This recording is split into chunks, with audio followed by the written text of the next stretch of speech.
This conference will now Yeah, she be came on. She recorded. could finish a little bit earlier. Okay, I'll call a meeting to order of the Finance and Administrative Committee. And we note that we have a quorum. And is there any public comment? Chairman Deere, no, we do not have any public comment. Okay, are there any presentations? No, we do not have any presentations today, Chairman. How about the action calendar, approval of minutes? Yeah, we do have 10 action items today on the calendar, and the first of those is the minutes, and we're looking for the approval of the minutes for the April 16th, 2021 special board meeting, the April 19th special board meeting, the April 21st special board meeting, the April 26th regular board meeting, and the April 28th special board meeting. That's what the recommendation is, to approve those minutes. Okay. Are there any additions or corrections to the minutes?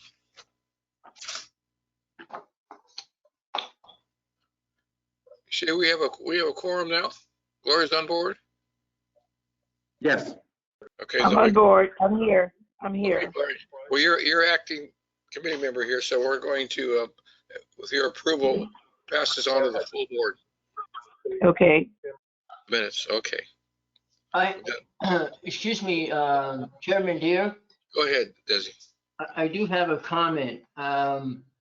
I believe that on the April 16th and April 19th meetings, where we're discussion of the budget presentation, that I made quite a few comments, and none of those are reflected in the meeting minutes. You want them reflected in the minutes?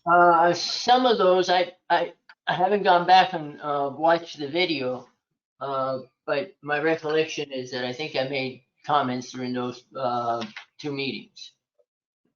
Okay, Director Alvarez, we'll look into those and we can add them for the what goes to the board. Okay, Thank we'll you. do that. No objection. Anything else, Desi? No, that's it. Thank you. Okay, you're welcome. So that's item, what is it? 5A is passed on to the board. This is Director Houston, real quick. Go ahead, Scott. On that note, I did not look through the minutes portion just to see, but if there's any comments I made, please make sure they're included as well. I would probably be looking at those before the full board meeting, but thank you. Okay, we'll look at, we'll check into that, Director Houston.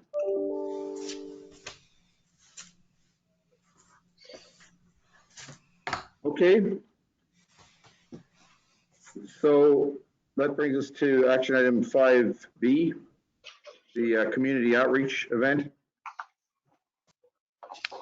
So this is on behalf of Directors Houston and Deere, and they're requesting consideration for West Basin to sponsor Michael's Learning Place 19th annual luncheon and auction to be held on Saturday, July 31st, 2021. Director Houston, Director Deere would like the board to consider a $1,000 sponsorship that would grant West Basin an advertisement promoting the district awareness. And West Basin did not sponsor this event last year. So this event would be paid this fiscal year, but would actually be booked next year, next fiscal year, the year that it actually occurs in July of 2021. Next fiscal year, that is.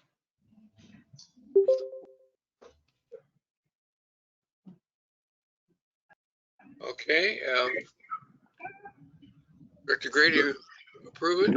Director Williams just joined us. Yes. Item 5B. Yes.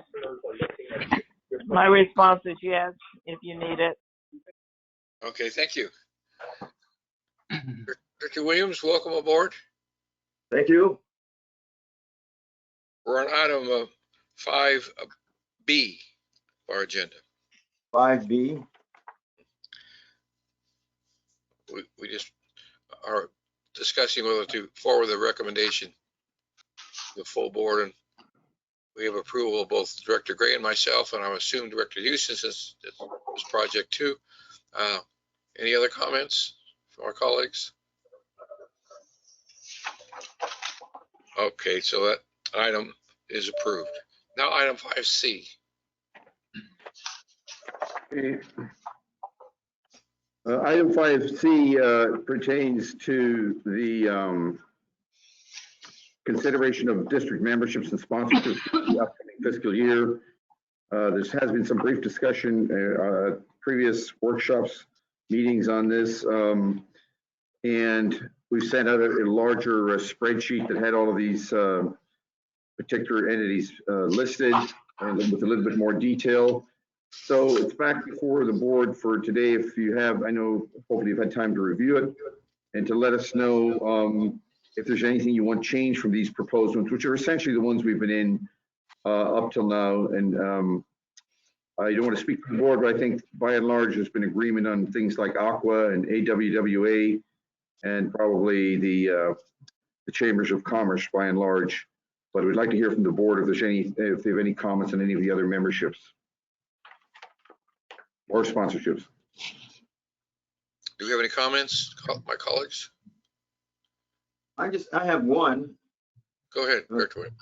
Now, this is on the Los Angeles Area Chamber of Commerce.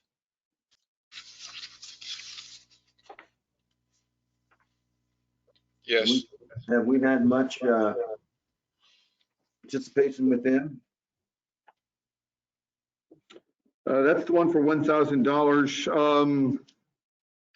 Can't say, probably not certainly in the pandemic year. Margaret, do you have any thoughts on that? No, I don't know that I've specifically seen a lot of engagement on that specific one. I of course have seen it in other ways with other chambers, but not specifically on the Los Angeles one. This is Director Houston, if I can speak at some point. Go ahead. Sure, thank you. Actually, except for last year, I typically have attended their swearing in ceremony, sometimes their trade week event. On occasion, they do have a water committee. I have driven to downtown LA and attended that on occasion, and those are all open to members. So I've participated with them. Nothing this past year. I'm looking forward, hopefully, when things get back to a little bit of normal, to get plugged in with the LA Chamber again. So for what it's worth, I think obviously they're the biggest chamber in the region, so they're probably really good to continue being a part of. Director Williams, comments? None. I would support the majority. I have a comment. In the lower part of the list, there's quite a few memberships that I don't think are worthy of continuing our support. And I will list the ones that I would like to stop supporting. And that starts with the National Association of Clean Water Agency, $40,000. The National Water Research Institute's $50,000. The Southern California Alliance of Publicly Owned Treatment Works, $6,000. The Southern California Water Coalition, $25,000. Southwest Membrane Operators Association would be fine. The Urban Water Institute would be fine. The Water Research Foundation, $75,000. Water Education Foundation, $4,200. The Water Reuse Association, $12,500. And available for other memberships, which is another $15,500. I think if we delete all of that, that would be a savings of about $227,000 plus or minus. And that could go to offset the increase or partial of the increase in the proposed rates and charges for next fiscal year.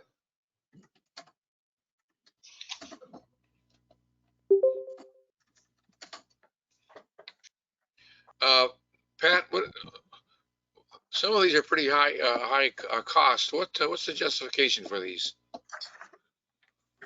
Generally, these have all been requested by the board in the past, almost all of these memberships, to my understanding. That's why we're members, and I guess it's giving us access to industry trade groups, being represented, being a player in the water industry. But it's at the board. It's certainly at the board's pleasure if they want to change any of that. I'm open to any suggestions. Mr. Chair, Director Houston. really fast, and I'm going to look through my list while there's talk too, because I had some other notes. But well, first of all, the Southern California Water Coalition, I do serve as a board member from this board to that board, and I do think that that's a very valuable membership. So off the top, that would be one I would disagree with Director Alvarez on as far as that. But while others speak, I'm going to look through my roster because I had some thorough notes on the big list you sent out to us a month or two ago, Patrick. And the other thing too is most of these, I don't know where the request came from in the past, because when I got here, these have for the most part been memberships. So I don't know if it was directed by the board at some point to be members of all these, but you know, I don't think that we specifically brought all these to you guys to be members of. But anyways, okay, so I would support staying in the Southern California Water Coalition, but I'm gonna look back through this list in a moment and I'll come back to speak, okay? Okay, Well, Mr. Chair, Director Williams. thank you for allowing me to speak again, but right now, I would recommend that we not jump out of these organizations yet. I think when we joined these, of course they were back and they were done long before I got here, but right now I don't know if it would be good for us to just jump out of them right now. But of course there's some that we know that don't help us much, but it would be tough. Like I would not. I agree with Director Houston, like organizations like the what is it, the Southern California Water Coalition. We definitely need to stay in there.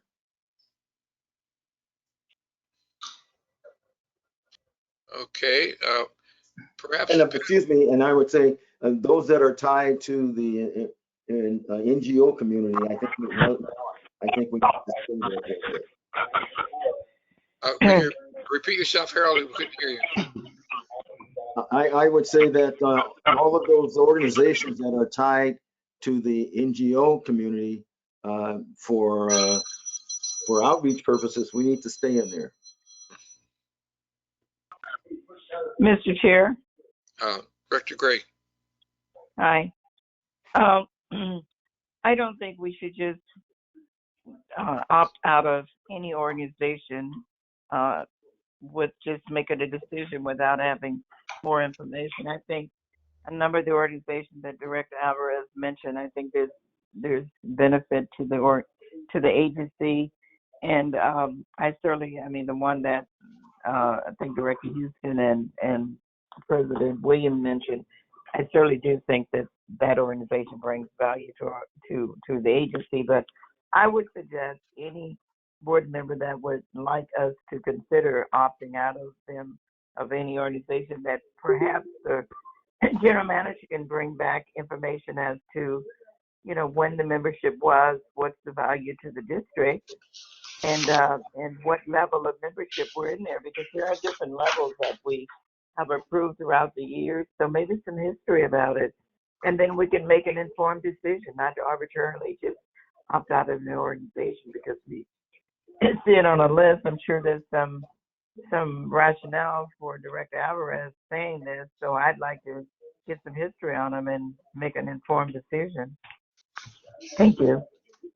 I agree entirely. Desi, do you have any comment regarding her comments? I'm sorry, I missed that comment. Well, the suggestion is that the organizations you listed be investigated by our general manager, and he come back to us with history and what value it is to us, if any, and then we can make a more informed decision on this. That would be fine. We could have a discussion at a future date. I'm just a little concerned that this is going to be included in the budget, and we have an opportunity to see some significant savings. Some of these, the one that's been brought up now by several of the board members is the Southern California Water Association or Coalition. And that's one.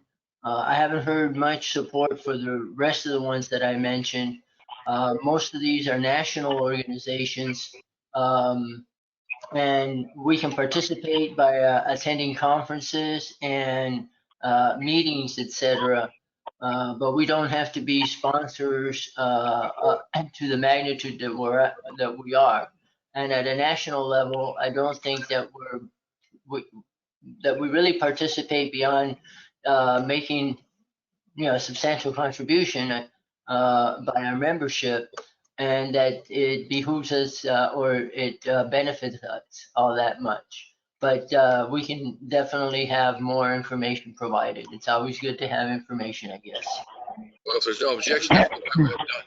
Well, this is Director Houston. Scott. Well, I just want to say, I see the problem is I have the same concern that Director Alvarez has, because these are currently in the budget. And so if we punt this again, I guess they just get approved, and then what do we do? Carve it out later? I'm not sure. But we pushed this back to this meeting because I think we got delayed in another meeting, but we did get a lot of comprehensive background from staff. So I don't know what we want to do, but I'll just read through a couple of these really fast on my end, and then food for thought, and then the committee can decide what you want to do. But like the Association of the Metropolitan Water Agencies, AMWA, that costs us $10,500 a year. And for me, I don't know what the involvement is with us, for example. American Membrane Technology Association, it's not very expensive, but maybe that's something staff deals with, so that's something. CASA, the California Association of Sanitation Agencies, it's a very small, looks like budgeted amount, but is that part of, can we attend conferences or not? But I don't know if you have to be a member. The California Water Efficiency Partnership, that one's $4,000, and I don't really honestly know what that is, for example. Let me give you just a couple more while I'm going through this. That's what I thought we were supposed to do. The National Association of Clean Water Agencies, NACWA, so that's $37,440. The National Water Research Institute, and I know we've done some stuff with them, but that's $50,000. I'm just looking. Anyway, I mean, there's a number of things here. I guess I'm not sure what we're supposed to do, because this is basically included in the budget for approval. Yeah. So I'm confused. Mr. Chair, when Director Houston finishes, I'm on the phone, so I can't really speak. But when Director, go ahead, Dr. Gray. Is he's done? Yeah. I support moving the budget forward. I don't think we should make this decision today. Again, I think we should move the budget forward, and if there's any organizations that board members feel we should consider deleting, I think they should submit those lists or number of whoever they are to the general manager, and let him come back with a report on the benefit to the organization and some history of it in that regard. Because again, I think we should make an informed decision. I don't think we could just kind of go through a list right now and say eliminate this organization without some rationale behind it, at least for me. But I don't think it should hold up the budget. We can adjust the budget at any time. So I think we should move the budget forward and approve it. Thank you. Thank you. Mr. Chair. Dr. Williams. I agree with Director Gray, and I'd like to say that I think what we need to know, because I don't believe staff made the decision to join all these organizations. So what I would like to know is why is it good for us to be members of these organizations? I can guess why, and I know that it's about the NGOs and some of the technical organizations, but there are a lot out there that it's kind of hard to put your finger on. But organizations like the like Aqua and then the Southern California Water Coalition, know this is obvious. But some of those other ones, you know, we've been in business for a long time, and we've been in these organizations for a long time. Why? Why is it a good idea to be in these organizations? So I think that should be answered, but and staff can come up with why. I know they can't say why the previous board did that unless it's in writing, but why is it a good idea for the organization West Basin to be in these types of organizations in the first place? Thank you. Thank you. Pat, did you get direction from what you heard here? Yes, what I heard is there seems to be consensus that certain organizations are valid, and we don't really know enough about the history of why we joined, but for staff to come back with some, maybe as we sit here today, what's the value of being in these organizations, especially some of these national ones and some of the ones that are endorsed by the board. So we certainly can do that, and if something needs to be carved out or addressed later on, post-budget adoption, then we can address that. Yes. Report. If Gloria? one last comment. Yes. Excuse me. think that, Go ahead, Desi. And we just received this morning. At least there was a package that's dropped off that staff did provide, and it is a recap of all of the organizations that are mentioned there, and it includes a description, the benefit to West Basin, the membership commencement date. So, for example, on the Alliance for Water Efficiency, we've been a member since 2008. And the budgeted amount and so on. So that information, we haven't had much of time to read it. I think I'm probably the only one that was reading it right before the meeting, but was delivered this morning. Mr. Chair. It doesn't have to repeat its work. Okay. Director Gray? Yeah. Thank you, Director Alvarez, for telling us that. I think what we need to do is, because there are certain board members who would like us to consider deleting it, and I'd like to hear, and I know we can't maybe do it today, that's why I said we can always amend the budget, but I'd like to hear what reason that the board members feel they should be deleted based on the fact that we already, if we have information that tells about the value of the organization, and again, we can make a decision as the majority of the board, but again, present your list of organizations you want us to consider to delete, and let's have a discussion about them. And if we agree, and if we don't agree, then we go on. So I think we just need to go through that exercise. But if there are organizations you want us to delete, submit it to the general manager. He can submit it to as a committee item, and we can go through them, have a discussion next time, and make a decision about them. But I don't think we should hold up the budget moving forward today.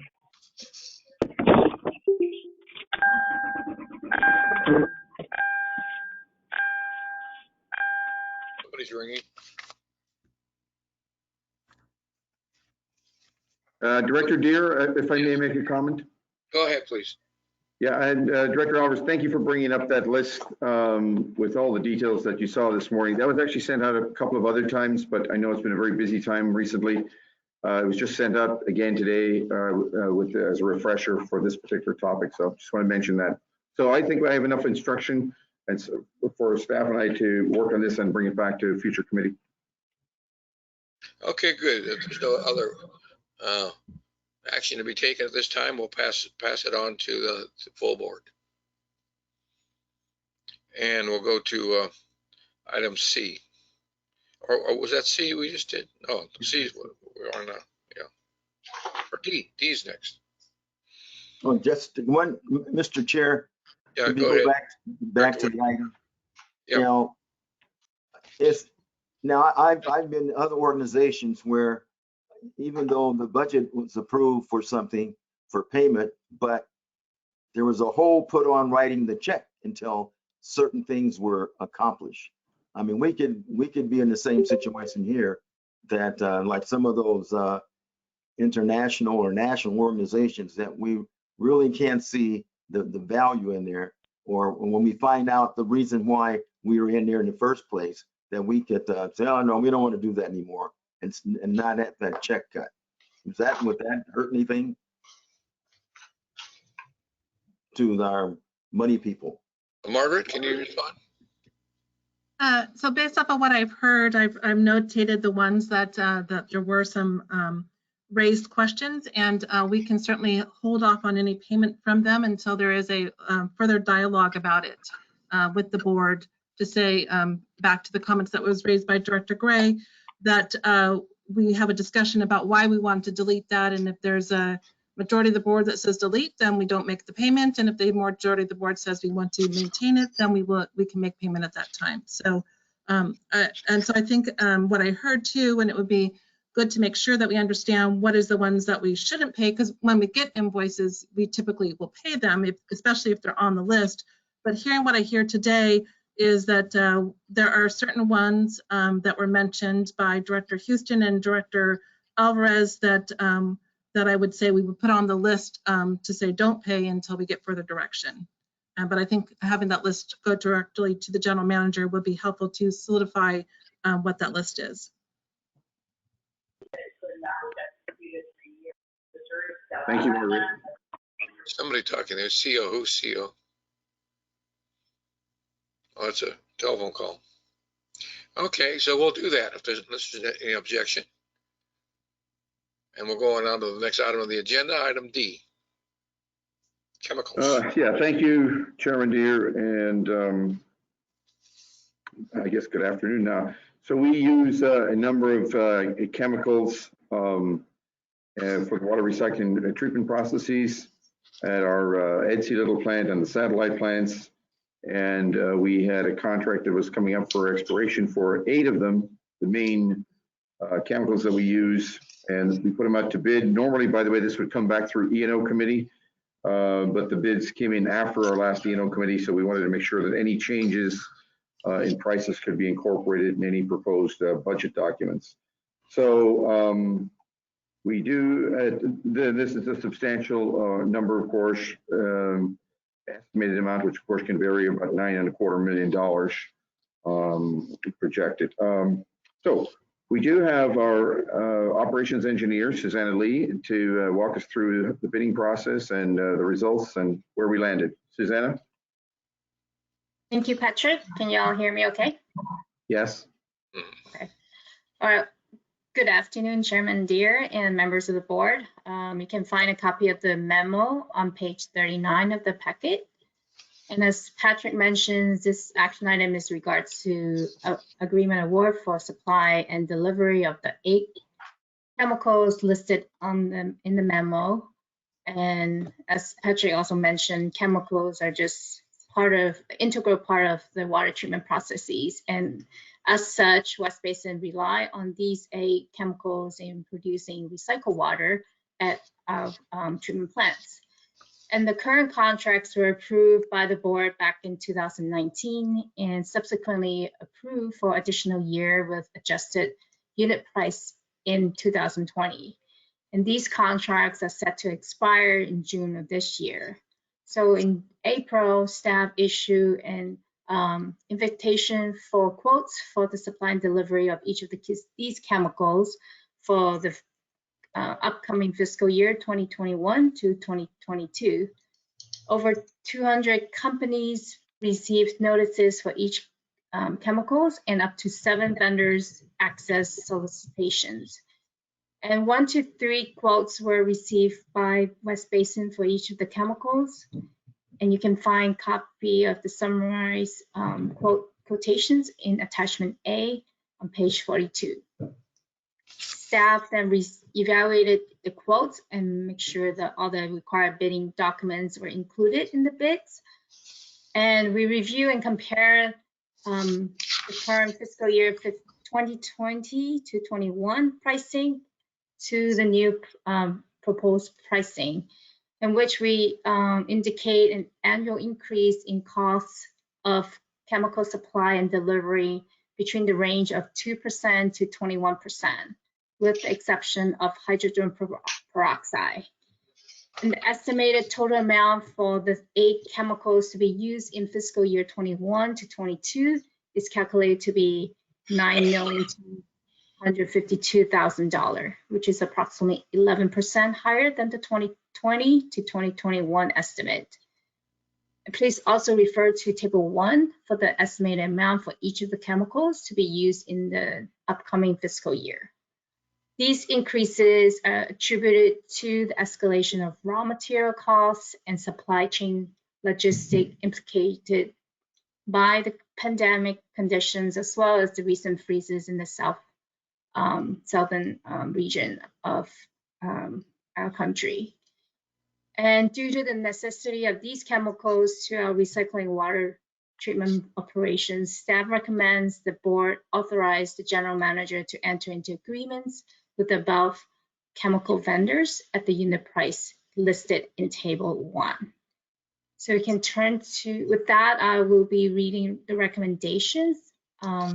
It's fairly long, so if you want to follow along on page 41 of the memo, that the board authorizes the general manager to enter into agreements with the following chemical suppliers for 1 year from July 1st, 2021 through June 30th, 2022 for the supply and delivery of the following chemicals at the listed unit pricing. A, carbon dioxide, California Tools and Welding Supply to supply and delivery carbon dioxide at 0.0763 cents per pound plus 0.0475 cents per pound surcharge fee. Ferrochloride Penco Inc. to supply and delivery ferrochloride at $647 per dry ton. Hydrated lime, La Jolla North America to supply and delivery of hydrated lime at $298.38 per ton. Hydrogen peroxide, Miles Chemicals to supply and deliver hydrogen peroxide at $3.89 per gallon. Sodium bisulfite, JCI Jones Chemicals Inc. to supply and deliver sodium bisulfite at 0.3562 per dry pound for CNTP, Torrance, and JMM's CRWRP. Sodium hydroxide, JCI Jones Chemical to supply and deliver sodium hydroxide at $0.299 per dry pound. Sodium hypochlorite, JCI Jones Chemical Inc. to supply and deliver sodium hypochlorite at $0.638 per gallon. And sulfuric acid, Univar USA Inc. to supply and deliver sulfuric acid at $157 per ton for ECL-WRF, $306 per ton for TRWRP, and $157 per ton for JM-CRWRP. With that, I'll be glad to answer any questions. I have 2 questions. One on the very last one, the sulfuric acid. Why the different prices for the 3 different places? At Torrance, we use the least amount of assets. So because supply and demand, they tend to quote those higher. Would you say that again, please? Where we don't use as much at Torrance. Oh, I see. So it's a less amount. So they tend to price those at higher rate. And the other one was on the, let's see, the one that came from Texas. Where was that? Oh, ferrochloride is our biggest one, and it's went up 10%. There's nobody closer to Texas that bid on this, or what? They're the only one that bid on the ferrochloride. Wow, and they raised it 10%. Yes, and we contacted the vendor, and they've been receiving almost weekly notices from raw material suppliers in requesting increase in pricing. Okay, other comments from my colleagues? All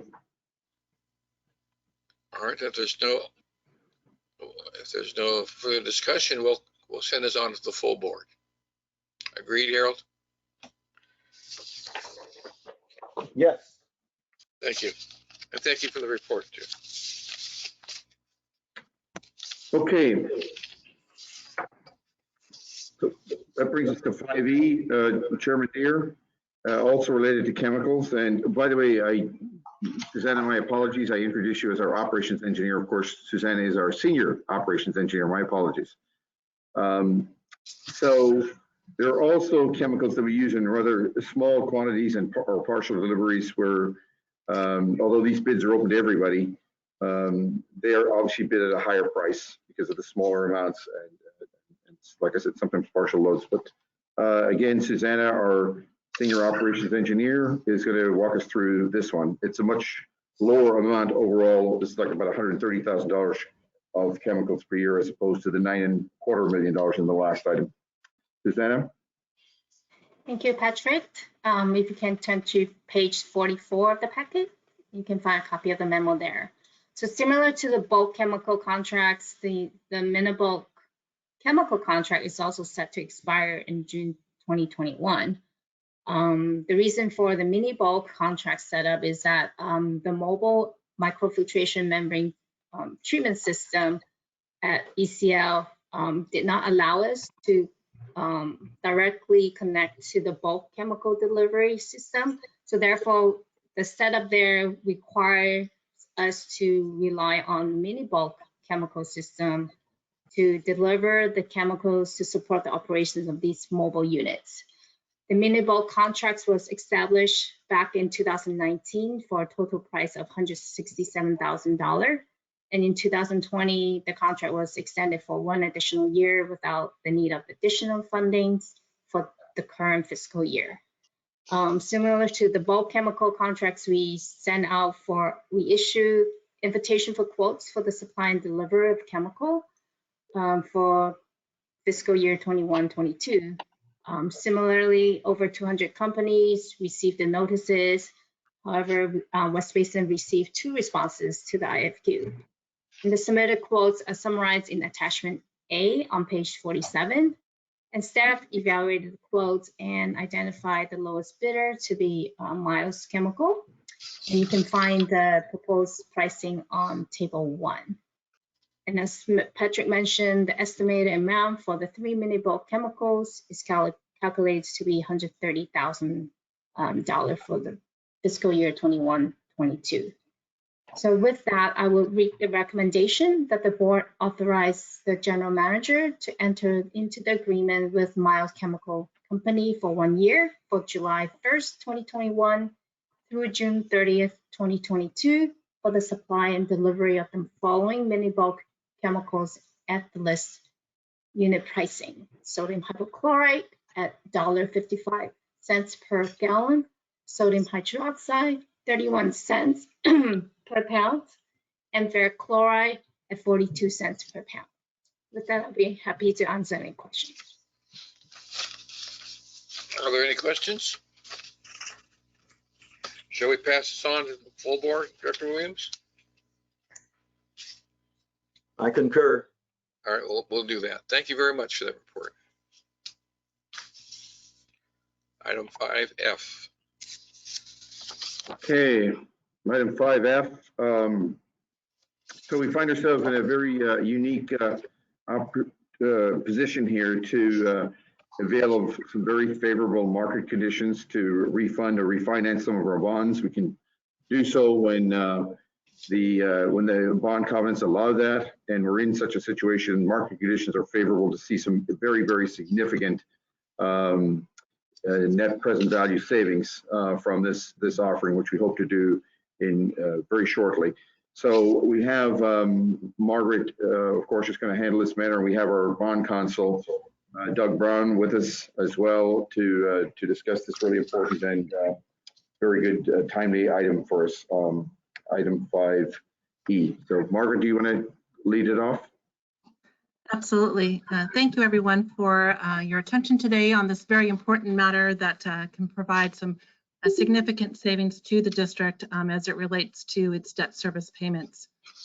So as shown on page 48 of your packet, this is an opportunity for us to refund some of our outstanding bonds, our 2011 A's and the 2011 B bonds, as well as taking a look at our commercial paper using the low interest rate environment that we have today and fix out that component for funds that we've drawn against our commercial paper in the amount of $25 million. This information was first shared with the board in December of 2020, just to give them a sense of what our debt financing plan could be and to take, again, advantage of this market opportunity. We're in a position to do a current refunding. That is, the bonds are callable as of August of 2021, and we're able to do so within 90 days prior to that to be able to take, like I said, advantage of that market. As shown on page 49 of the packet, it provides you a table of just what that transaction looks like. And on that, it shows you just the overall aspect of what we're trying to do here. We do have a par amount of about $74 million, but there are premiums associated with it, as well as the fact that we are going to be, as far as releasing our debt service reserve fund as it relates to this project, to this funding. And so that would bring us a total amount of about 104 million, I should say, par value for this particular transaction. In addition to that, there are associated costs to that. Those are shown there on that uses table. Third line there, you see issuance costs as well as the underwriter's discount. We'll have a little bit more description later about what the issuance cost and the difference between the two is just the fees to pay for our underwriter. And this is JP Morgan, along with two co-managers as well. That information was shared with the board in January 2021. What this means to us overall is that we could see, based off of today's market conditions, around $18 million of present value savings. And this provides us a, as you can see there, an interest rate cost of about 1.71. So again, very favorable market conditions as it relates to this transaction. Now, there are some requirements for us to disclose when we are going forth with the information, and that's again also shown at the bottom of page 49. And this has to do with Senate Bill 450, where it asks us to provide good faith estimates. These good faith estimates were provided by our municipal advisor, PFM Financial Advisors, and you see that in table 1 there, where again, I repeated some of the information shared above, but it shows you the true interest cost of about 1.71, the finance charge of 333. There's a slight difference there. That's just a rounding difference between the sort of the sources and the uses. You can see estimated bond proceeds of just over $96 million and estimated total payments amounts to maturity of about $111 million. Again, these were costs that were already being incurred by the district for our portfolio. This is just showing what those reduced amounts would be under this transaction. Before I turn it over to Doug Brown to talk about the bond documents, I just wanted to go to the bottom of page 50 and just share with you the more detailed list, if you will, as it relates to the cost for this transaction. So again, you'll see there on table 2, the various components that you see there. So again, for the efforts with our bond counsel, it's shown there, as well as municipal advisor. We did go out to rating the agencies, both S&P and Moody's, and you see their rates associated with us. There's trustee fees. There's a verification agent to ensure that there's a third-party verification as it relates to this transaction. a small amount for a printer as it relates to printing of our preliminary official statement, a small amount of contingency just in case some of those numbers vary, if you will, once the final transaction takes place. And you see that for those $18 million in present value savings, it costs us about $220,000 plus, again, the cost of issuance for the the issuance cost for the underwriter. With that, I will turn it over to Doug to describe the resolution as well as the series of documents that you see there and attached in this quite large document today. But with that, with Doug, if you can share with us the various documents. Sure, and yeah, good afternoon, Chair Deere and directors. Doug Brown, partner at Stradling Yoka. We've been your bond counsel for a number of years now. I direct your attention to the draft resolution, which is in page 52 of your packet. This is what the request is for you to move forward to the board for consideration at the next board meeting.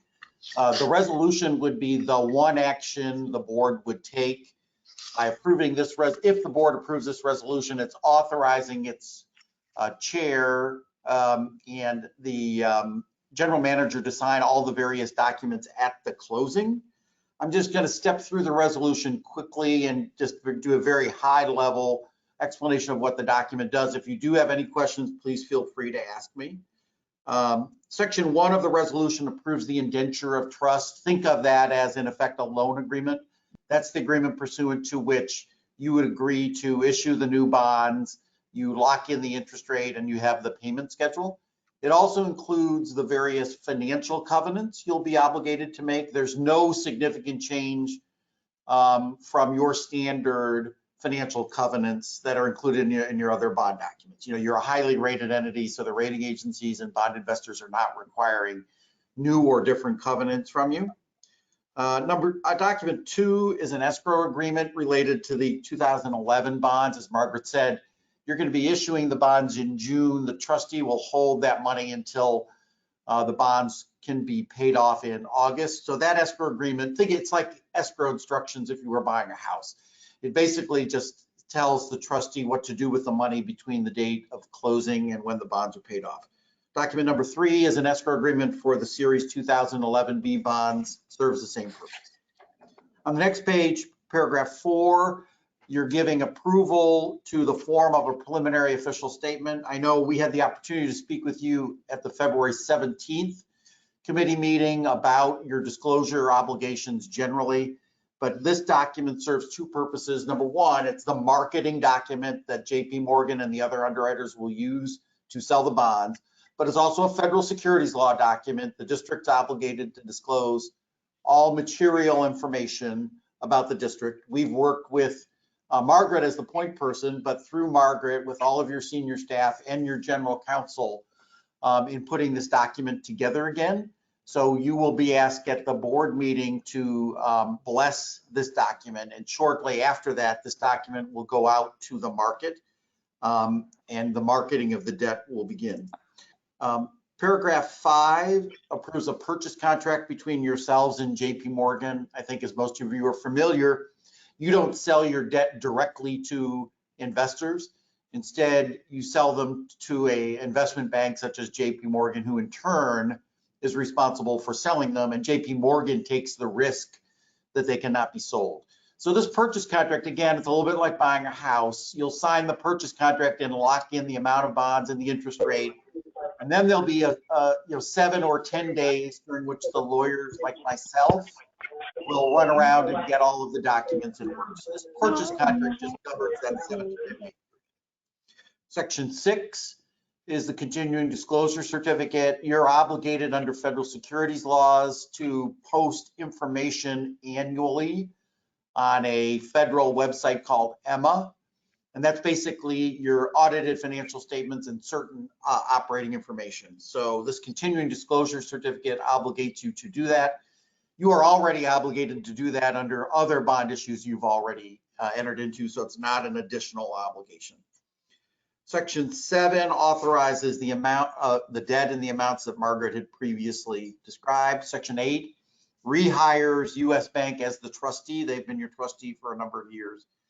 Sections 9 and 10 authorize the purchase of bond insurance if it's cost effective. I think, given where we think the rating is, it's unlikely that bond insurance would be purchased. But if it is cost effective, meaning the cost of the premium is less than the savings you would realize, you are authorizing your staff to do that. Section 11, as Margaret said earlier, a recent amendment to the government code requires you to provide the general public with a good faith cost estimate of the costs of the transaction, and those figures are in the staff report, and Margaret reviewed those with you. And then section 12 just authorizes your president, vice president, and staff to sign various documents. Again, like when you buy a house, there's going to be a lot of instructions and notices and miscellaneous documents that will need to be signed. So if this resolution is approved, you're authorizing your president, vice president, and general manager to sign those miscellaneous documents. So as I said, if you move this onto the board and the board approves this resolution, this would be the final action by the board, and you'd be delegating to your president and the general manager the authority to finish this transaction. So happy to answer any questions you might have. This is certainly our big deal of the day, I think. Certainly in terms of number of pages, for sure. That's for Yeah, sure. a lot of money too. Yes. Absolutely. And again, we have a great team working together again with Stradling, with PFM, with the underwriter and underwriter council, trustee council. Many people have had eyes on this particular document. I've read the entirety of it as well for myself. With that, I would like you to take you to the recommendation, which is on page 51, and we'll read those recommendations for you and then address any questions you may have. First, that the Board of Directors approves, adopts, and authorizes the President to sign Resolution 05211126, Resolution of the West Basin Water District authorizing the issuance of a not to exceed $105 million refunding revenue bonds, Series 2021, and approving the execution and delivery of certain documents in connection therewith and certain other matters.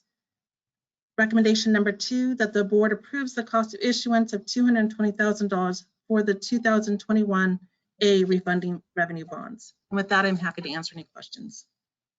I have a question, Chairman Deere. Go ahead. Just for clarification. So are the bonds that are being refinanced right now are approximately $75 million, correct? The value of those bonds. That is the par amount associated with it, yes. And I have Darren on the phone that if he could maybe, I think he's still here. You are correct, Margaret. It's around 75 million, correct. Okay, and then in the new bonded indebtedness that we will be taking on, we are going to refinance $75 million worth of existing bonds and borrowing or taking on additional bonded indebtedness to pay off commercial paper in the amount of $25 million. So we are going to increase our bonded indebtedness by this refinance from $75 million to $100 million. If I could comment on that, we already have the 25 million outstanding on our commercial paper line. And so what we're doing is we're refinancing it from one line to the other line. We will need to repay that commercial paper takeout. And we see that the most beneficial way in doing so is by making it part of this transaction. And Darren, if you'd like to add anything else. No, that's exactly right, Margaret. I mean, when you look at the refunding of the 2011 A and B bonds, that's a refinancing for savings given the low rate environment we're in right now. But to Margaret's point, the refunding of the commercial paper was drawn upon with the expectation that in the future we would eventually issue fixed rate bonds to refinance that with longer term debt. And so to Margaret's point, it's debt that's currently on our books. We're just now fixing it out to reduce any interest rate risk that might occur in the future. Thank you for the explanation. What is the current interest rate on the bonds today, the ones that are going to be refinanced? Great question. So right now, the interest rate on the bonds, the 2011 A and 2011 B bonds, is between 4 to 5% is the coupon that you're paying. Okay, and I understand that at the time of the sale, the rate will be what the rate will be, but what is the estimated rate that all of the calculations are based on? Yes. So right now, to your point, it'll be based off market conditions and pricing. But when we look at what we call the true interest cost, that's kind of our calculation of what the ultimate cost would be to you to maturity of the debt. You're looking at a cost of about 1.75%. Okay. So basically, we are going to reduce our cost of funds from between 4 and 5% to 1.75%. And that interest cost savings is going to then be offset approximately by the increased bonded indebtedness that we will be incurring to pay off our commercial paper line. Correct. And last question, what are we paying? What are we currently paying for commercial paper? What's the interest rate on that? It depends on sort of what's out there, but I believe the last one was 0.11%, so 0.11%. Okay. Thank you. Thank you. Any other questions? Yes, Director Deere, Go ahead, Director Williams. I just have a quick question. Throughout our 75-year existence, how often have we done this? So refunding opportunities, let's see, we've done them in 93, 97, 2003, 2013, 2011, so a handful of times. Less than Okay. 10. Well, thank you. That's all I need you to know. Thank you. All right, any other questions? If not, should we pass this on to the full board, Harold? I concur. All right, we'll do that then. Thank you very much for the report also. All right, item Okay. G. Okay, so item 5G pertains to our annual adoption of the standby charge. There are a number of steps. The first one we took back on April 26th of this year, where we adopted a resolution of intent to initiate these proceedings. And this second part here is a public hearing component, which is the next step. And today, we're going to have this matter handled by our general counsel, Stephen O'Neill, who I see. Steve, you're on the call. He was here, but I don't see him now. He's there. There you go.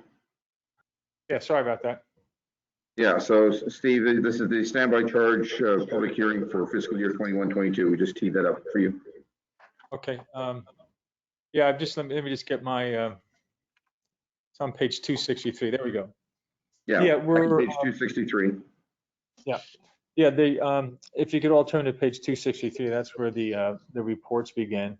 And this is the standby charge procedure that, as Patrick accurately depicted, that we passed the necessary resolution to state our intent to adopt the standby charge. And the next step in that process under the mechanism pursuant to which we enact the charge is the public hearing. And the public hearing is going to take place on May 24th. It'll be integrated into the board meeting. And there was a notice provision that the staff has complied with. And as you know, this has been in place since 1992 with these certain amounts of standby charge that are set forth in the staff report: $16 per unit or per dwelling unit, $24 per parcel, and for non-residential, it's $120 per parcel. So you'll notice in the the document itself, there is an explanation of the continued need for the standby charge. And there is there'll also be on the May 24th hearing, a resolution for your consideration to adopt the standby charge. The issue that makes this a kind of a unique year is, you know, that we have filed a motion for settlement with the court concerning the litigation that has arisen over the standby charge. And as you may recall, that motion calls for a reduced amount of the standby charge that was to be effective this year. We had a hearing on April 12th before the court with the expectation that the court would approve the proposed reductions in the standby charge for the fiscal year, the next fiscal year. And as reported, the court has requested the parties to resubmit that motion, which will be done by the end of this month. And we have a hearing on June 28th before the court, where hopefully the court will approve the proposed settlement amounts. So what we've done in the notices that went out and in the staff report and the resolutions, that you'll see that the amounts that we have in here are stated to not to exceed the existing amounts that pre-existed the litigation, because we know that the amount will not exceed those numbers, but we're not clear on what the specific amount will be at this point. So our hope is that the court will, on June 28th, approve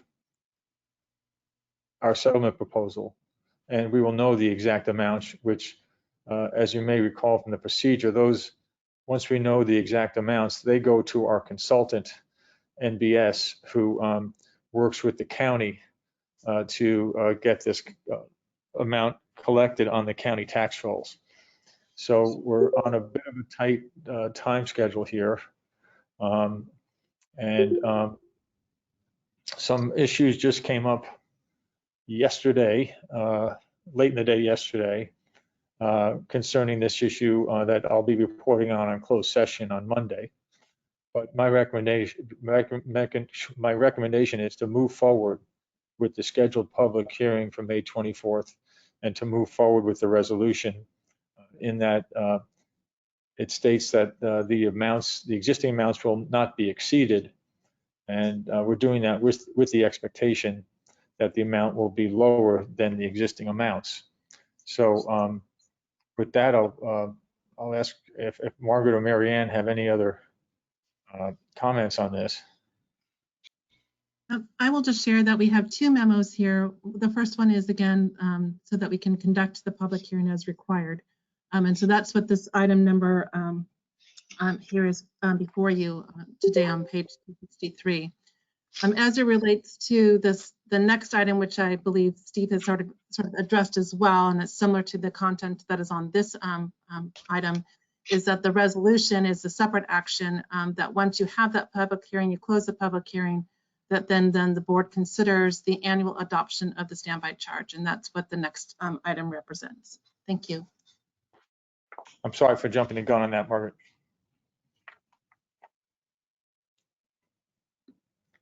Thank you, Margaret, for the clarification. So are we prepared to press on with this? Yes. All right, let's do so. So Mr. Chair, the recommendation would be that the board conduct the public hearing on May 24th, 2021, regarding the proposed adoption of standby charge for fiscal year 21-22. All right, there's no objection from the committee. We'll put this onto the board. Thank you very much. I concur with that. Great. Let's go on to the next item, which is item H. Yeah, so obviously, as Margaret said, this is related. This is the actual resolution itself. that would adopt the rate, and this will be coming back to the board if the committee so desires. So Steve, can you handle this one again for us, please? Sure. It's, I apologize for getting a little bit in the weeds on this and jumping the gun, but this is the actual resolution itself to adopt the standby charges. And for the reasons I stated earlier, we framed it so that the amounts that are going to be set forth will not exceed the current numbers. And we recommend approving the resolution. And we have, we have this timing issue with the court, but in no event will the standby charge numbers exceed the existing amounts. So I'm comfortable with the framing of the resolution at this point, and I recommend that the board adopts resolution 05211127 concerning the imposition of the standby charge. All right, sir. There are no questions. Well, Chairman Deere, I have a question. Desi, go ahead. Just for clarification so that we understand it. Currently, the standby charge raises approximately $10 million. Correct. So when you say that the standby charge will raise no more than the existing amount, that would be $10 million, but the resolution is about for $6.1 million for a 40% reduction. Can you explain the difference? And then the last question, which would be a follow-up to that, would be, it's all subject to whatever the final settlement is with the court that's coming up shortly. Sure. The parties reached a settlement agreement on the litigation that included a ramp down and eventually an extinction of the standby charge, and that was and the court has to approve that. That was submitted to the court, and we had a hearing on April 12th where the court wanted us to go back and reconsider some of the language in the settlement agreement. That's being done now, and that motion, excuse me, that settlement application considered that for this fiscal year 21-22, the amount would be reduced 40%, and that's perhaps where you're, Director Alvarez, you're seeing, you've heard discussion of that reduction. We don't have court approval on that yet, and so to allow us to move forward, we're framing the resolution to state that the amount will not exceed the existing amounts, and so this resolution states that pretty clearly, and that when the court actually approves this, hopefully on June 28th, we will instruct our consultant to send to the county the actual levy amount, which we do not expect to be the existing amounts, but will be an amount less than that, which we expect to be 60% of existing. Okay, but I didn't read the resolution, but is the resolution then for 6.1 million or for 10 million? No, the resolution states that it's not going to exceed the existing amount. So just call it 10 million. Yeah, it's an amount not to exceed 24 for each acre, or 24 for each parcel. The existing amounts. I don't want to get walk through each levy, but right. The current amounts, which generate 10 million, the language in the resolution states that it'll be levied in an amount not to exceed, for example, 24 for each acre. But okay. We expect it's going to, our hope is that the court approves this and it's 40% less, because that means we've got the settlement approved. Right. And if I could add just to that, Director Alvarez, so this resolution doesn't specifically state 10 million, as Council stated, that it just provides you the amount per parcel.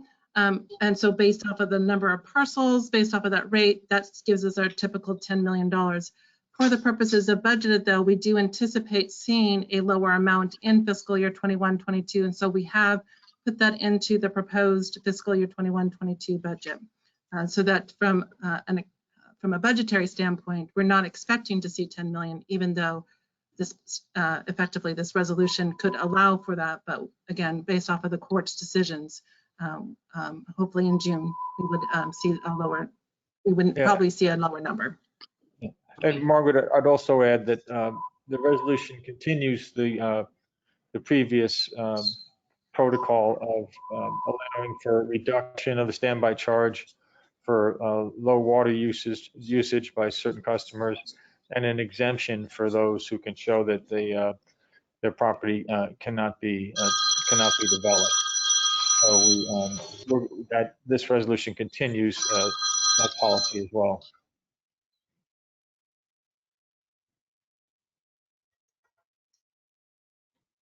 Okay.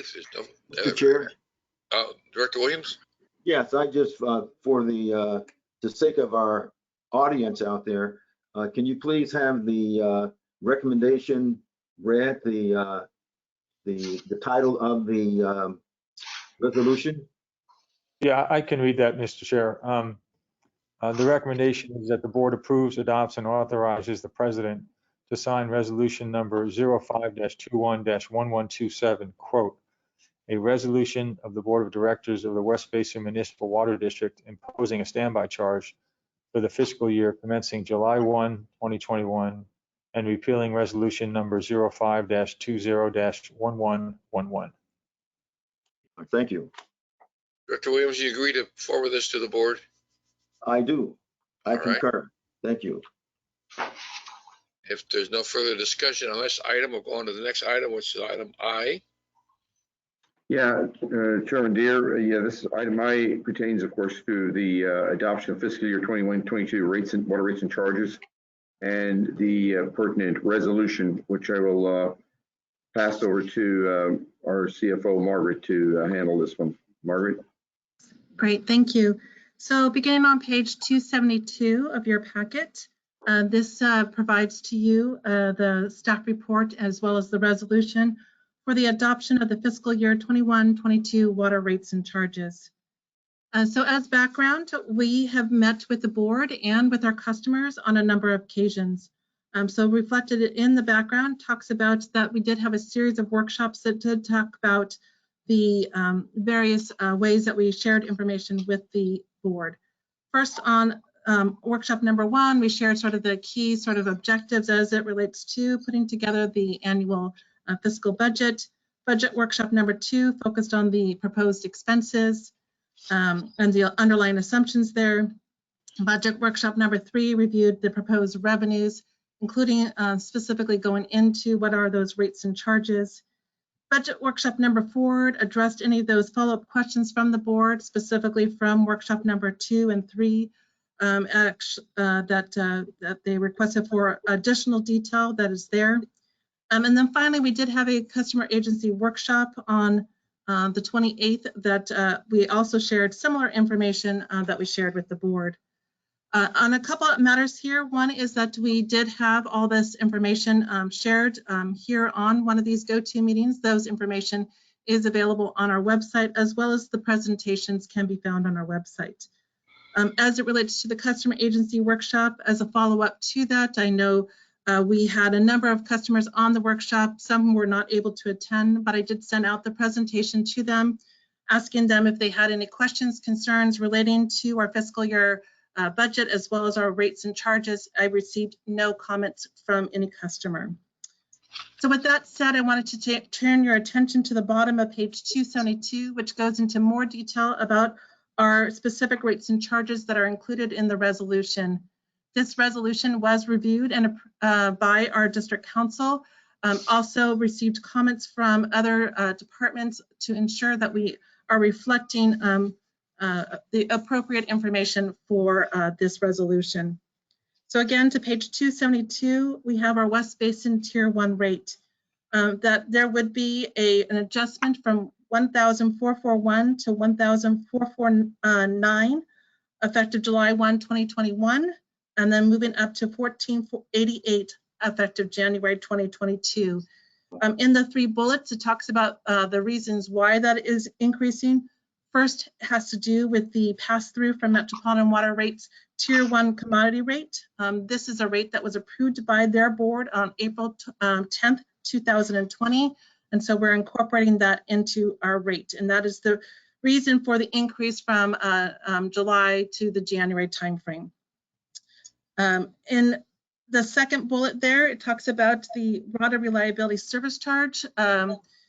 That is the district's charge. We're showing that that rate would increase from $237 per acre foot to $245. That is the reason for the explanation of today's rate going up from $14.41 to $14.49. Again, that would be effective January 2021. And then finally, the third component relating to this rate is the readiness to serve charge, the RTS. That will remain unchanged at $100. And again, details of those specific reasons for each of those were outlined specifically in workshop number 3. I've lost my page number here, so bear with me. So on top of page 273, you see that table that provides a little more clarity, if you will, with all that information I just shared about what today's rate is, what that rate would look like, and what's the reason for that change in July 1, 2021, and then what the rate would be as of January 1, 2022. Other rates and charges that you see there is the capacity charge. This is a metropolitan pass-through capacity charge. You'll see that the rate is currently 9,050 per CFS, or cubic feet per second, and then increasing to 10,025 effective, again, January 1, 2022. As a reminder, when we talk about rates and charges, metropolitan rate increases happen on a calendar year basis, and the proposed rates and charges from West Basin are reflected on a fiscal year basis, i.e. beginning July 1. The fixed service charge there, you see that there's an adjustment of that. The collections we would see from our customers would go from $7,459,131 down to $6,572,329. Effectively, that's an $8 decrease on that particular charge. Again, it's not a per acre foot charge, but we wanted to give you a sense to show you that what we have here is an increase on one side, a decrease on the other side, but effectively a net zero increase to our customers. Finally, to our desalter, brackish water, and recycled water rates, those there are shown also in the resolution, and that is per customer agreement. Or for those that we do not have a customer agreement, then they are in line with the effective West Basin Tier 1 rates. So our inside service area or outside service area, effectively they've gone up $39 per acre foot to reflect that $39 increase that you see from the metropolitan rate. All of this information was based off the sales information you see there in the middle of the page.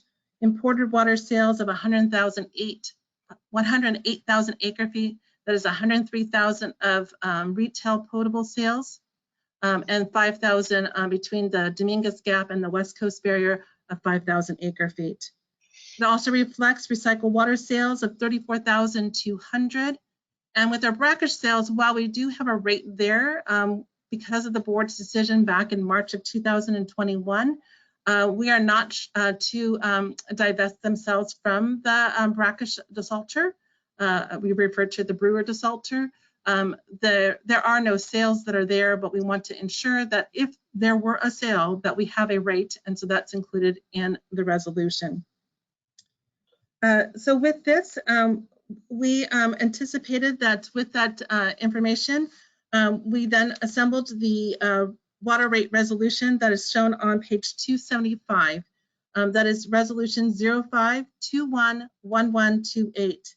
Aside from updating for dates and numbers as it relates to what I've just shared with you, I also want to turn your attention specifically to item number 16 that's on page 281. We did add this language here relating to the drought rationing plan. We are, as you know, underway with our water supply, urban water management plan. As part of that, there is some discussion as it relates to drought rationing the water supply allocation plan, and so we wanted to make sure we had language there.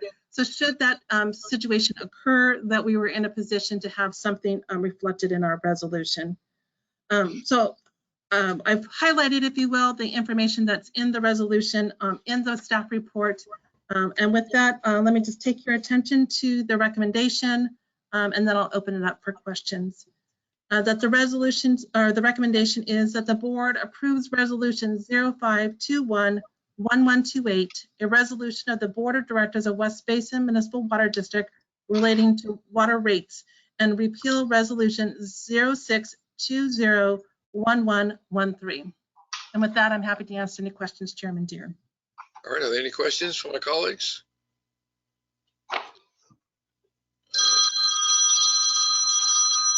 Get that phone, please, whoever it is.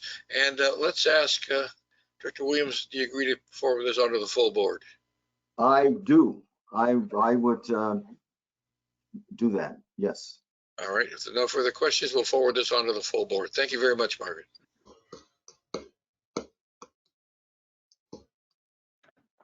Okay. Item J. Yeah, next item is item J, and Margaret, don't go anywhere.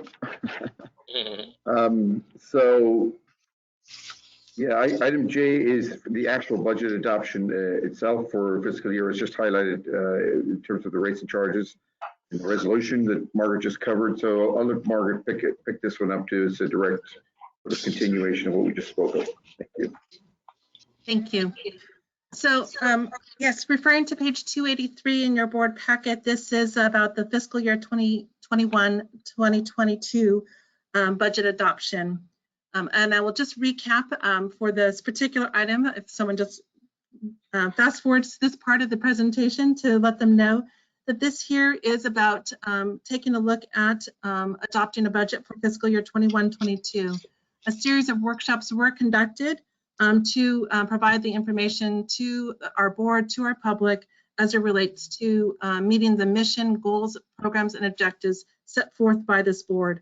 The numbers reflect the underlying assumptions to make sure that we meet the objectives, like I said, set up by the board. In describing them here, page 283 going on to 284, it goes into a little bit more description of what it was.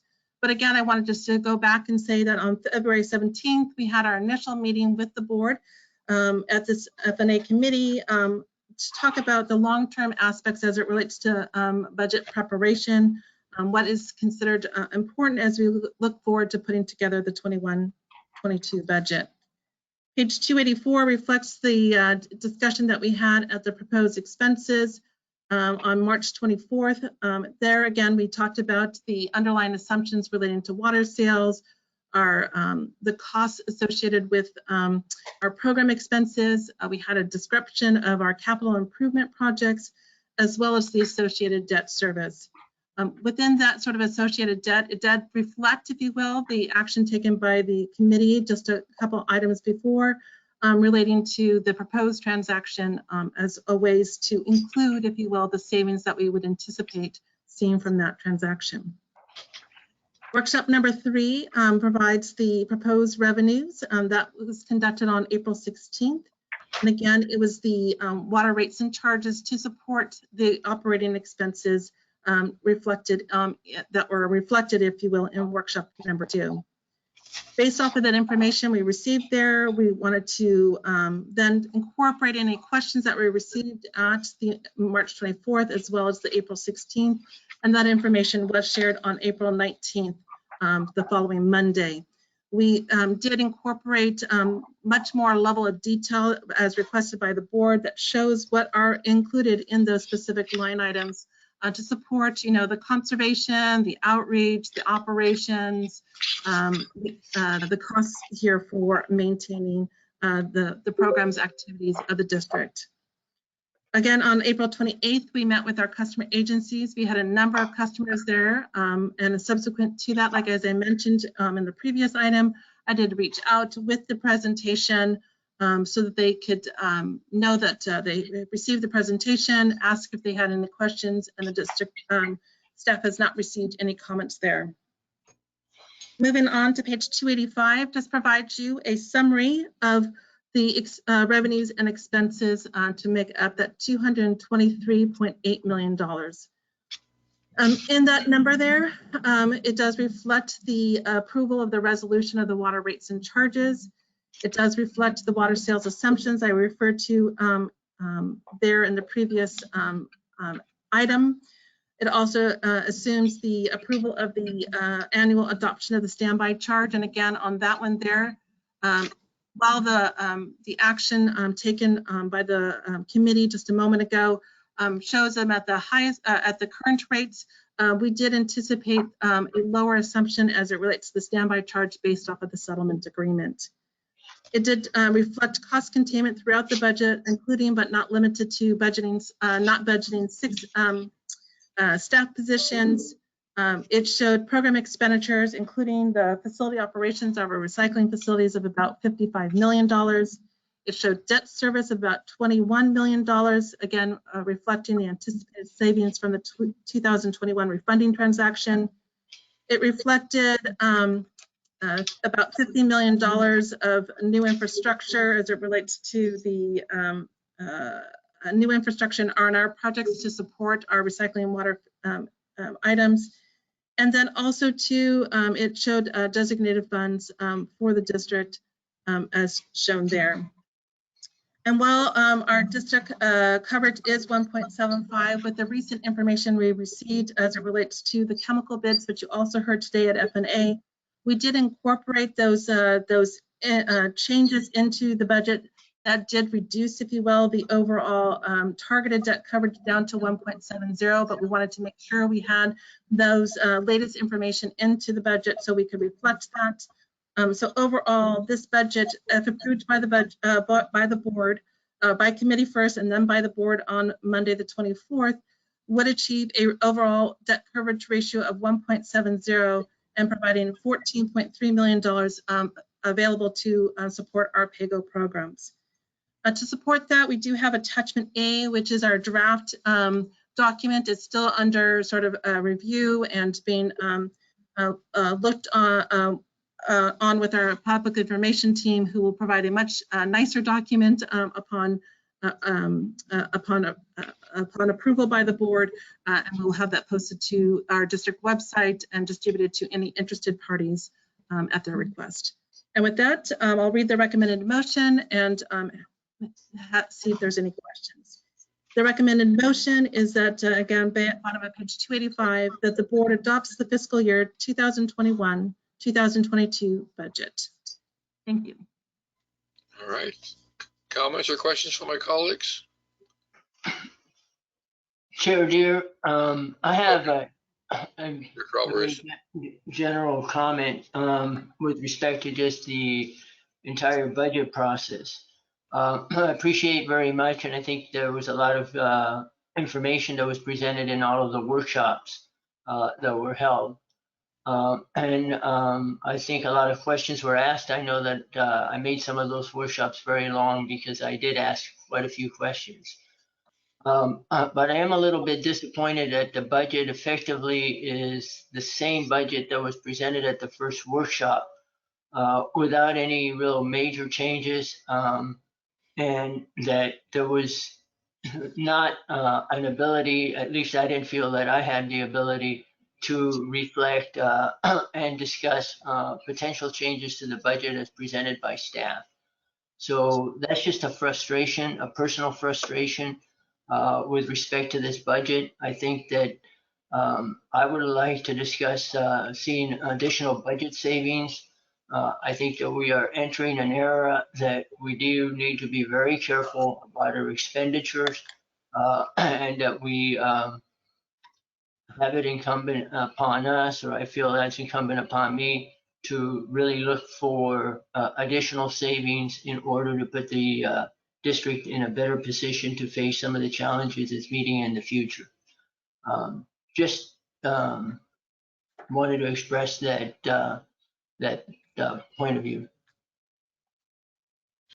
Let me just say that we did spend 5 workshops on this budget, and that certainly is far more time, I think, than boards in the past have done.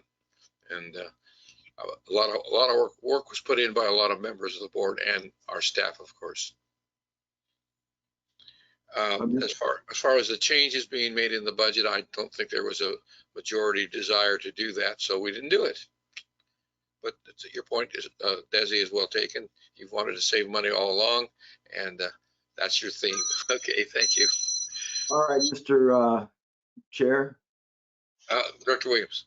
I'd like to say something that, I can understand why Director Alvarez, feel the way he feels. I used to feel the same way too when I came on this board. But what I found out was that there was no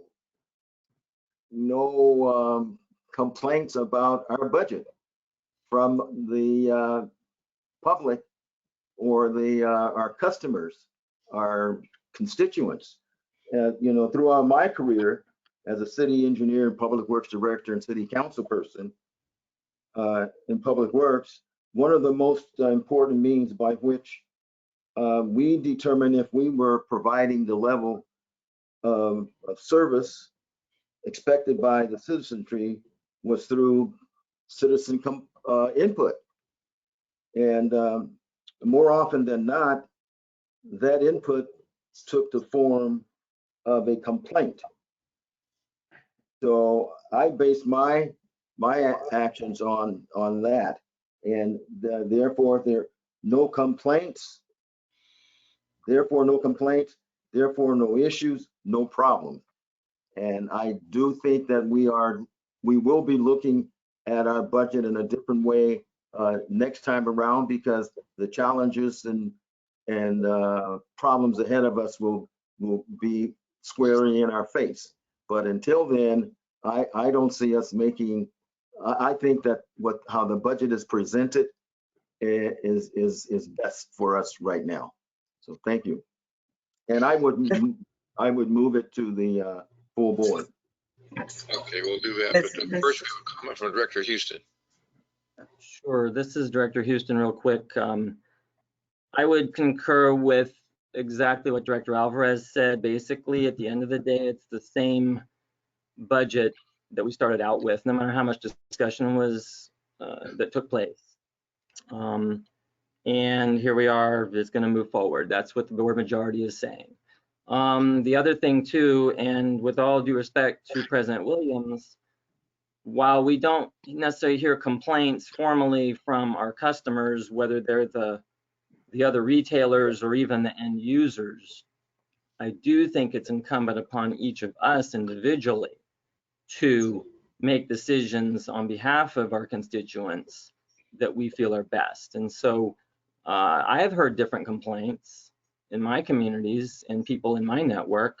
Maybe they don't come to the meeting and tell everybody, but for what it's worth, just because we didn't hear anything from certain groups doesn't mean that they don't have opinions. And last year we did get a letter from Cal Water letting us know, which was brought to us. But either way, I see where this is going, and that's my comments at this time. Thanks. Okay. Other comments? Chair. Director Gray. Hi, thank you. Just a second. I think the discussion is an example of the way I think we should look at it, is that we are bored and we just had a retreat.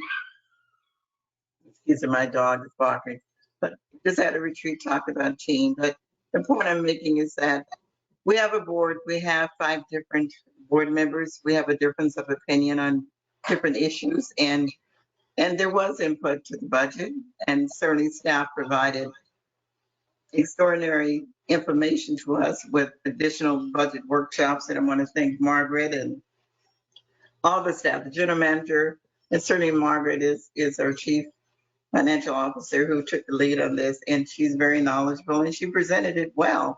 But again, I think President Williams said, or maybe it was Director Deere, that is the majority. If you don't hear the majority that says you make a change, it doesn't happen. That's part of what we do when we debate an issue. And so staff has heard input from all of us, and it doesn't mean that that is what will happen at the end of the day. It's the majority of the board. And I think we, whether we agree with it or not, it's still, we are a body that is a democratic body. And at the end of the day, again, it's the majority of the board. I think, again, the staff and what they've done, they've heard the input. And so we move on if that's the majority of the board to approve it. So it's not about that you hear what's happening. It's the fact that what you hear is a discourse between board members. We heard everyone's perspective on it, and the majority speaks for the board. And so again, I want to thank staff and thank you, President Deere, Mr. Chairman Deere, for letting me comment this morning. Well, of course, Dr. Gray. Obviously, the most important thing that we do every year is to vote to approve a budget, and we have put it individually, along with our staff, a lot of time in this, and the recommendation to adopt the budget will be forwarded to the full committee meeting. Okay, anything else?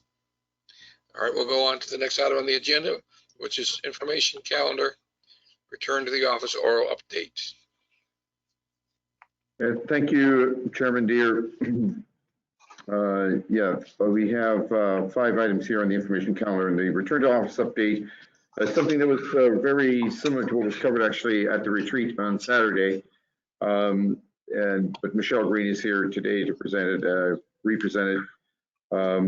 And we, of course, are looking at as the things change surrounding the pandemic, we'll be getting ready for a return to office plan, probably to bring something to the board next month ahead of the June 15th, or maybe it's going to be right after the June 15th D-Day. But Michelle, can you please present this item? I think, do you have a PowerPoint? I can't hear you, Michelle.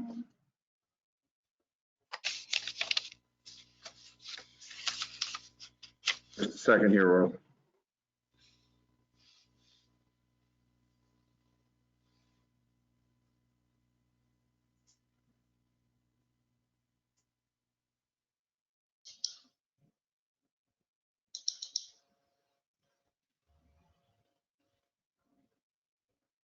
Michelle, I believe you're dialing in on your phone, right?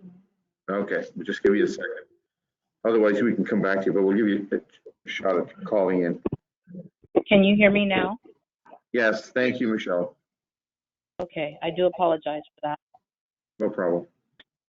Thank you, Patrick, and good afternoon, Chairman Deere and members of the board. I am giving a brief update today regarding the return to the office considerations. And if you can move to the next slide for me, please, Haza. Essentially, with regard to update on the governor's mandates, first and foremost, the Pfizer COVID vaccine, as you may all know, is authorized now for use in children age 12 and older. And Los Angeles County, specifically the office and non-essential businesses, are now in the yellow tier, which means that there is minimal risk where most indoor business operations are open, with some modifications, of course.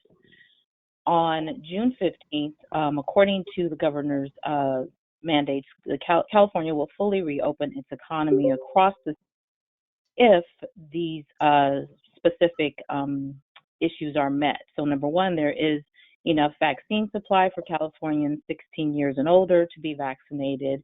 Number two, hospitalization rates remain stable and low, especially among fully vaccinated Californians, and that common sense health measures, including wearing masks, will continue, and testing and vaccination requirements will remain for some business and industries.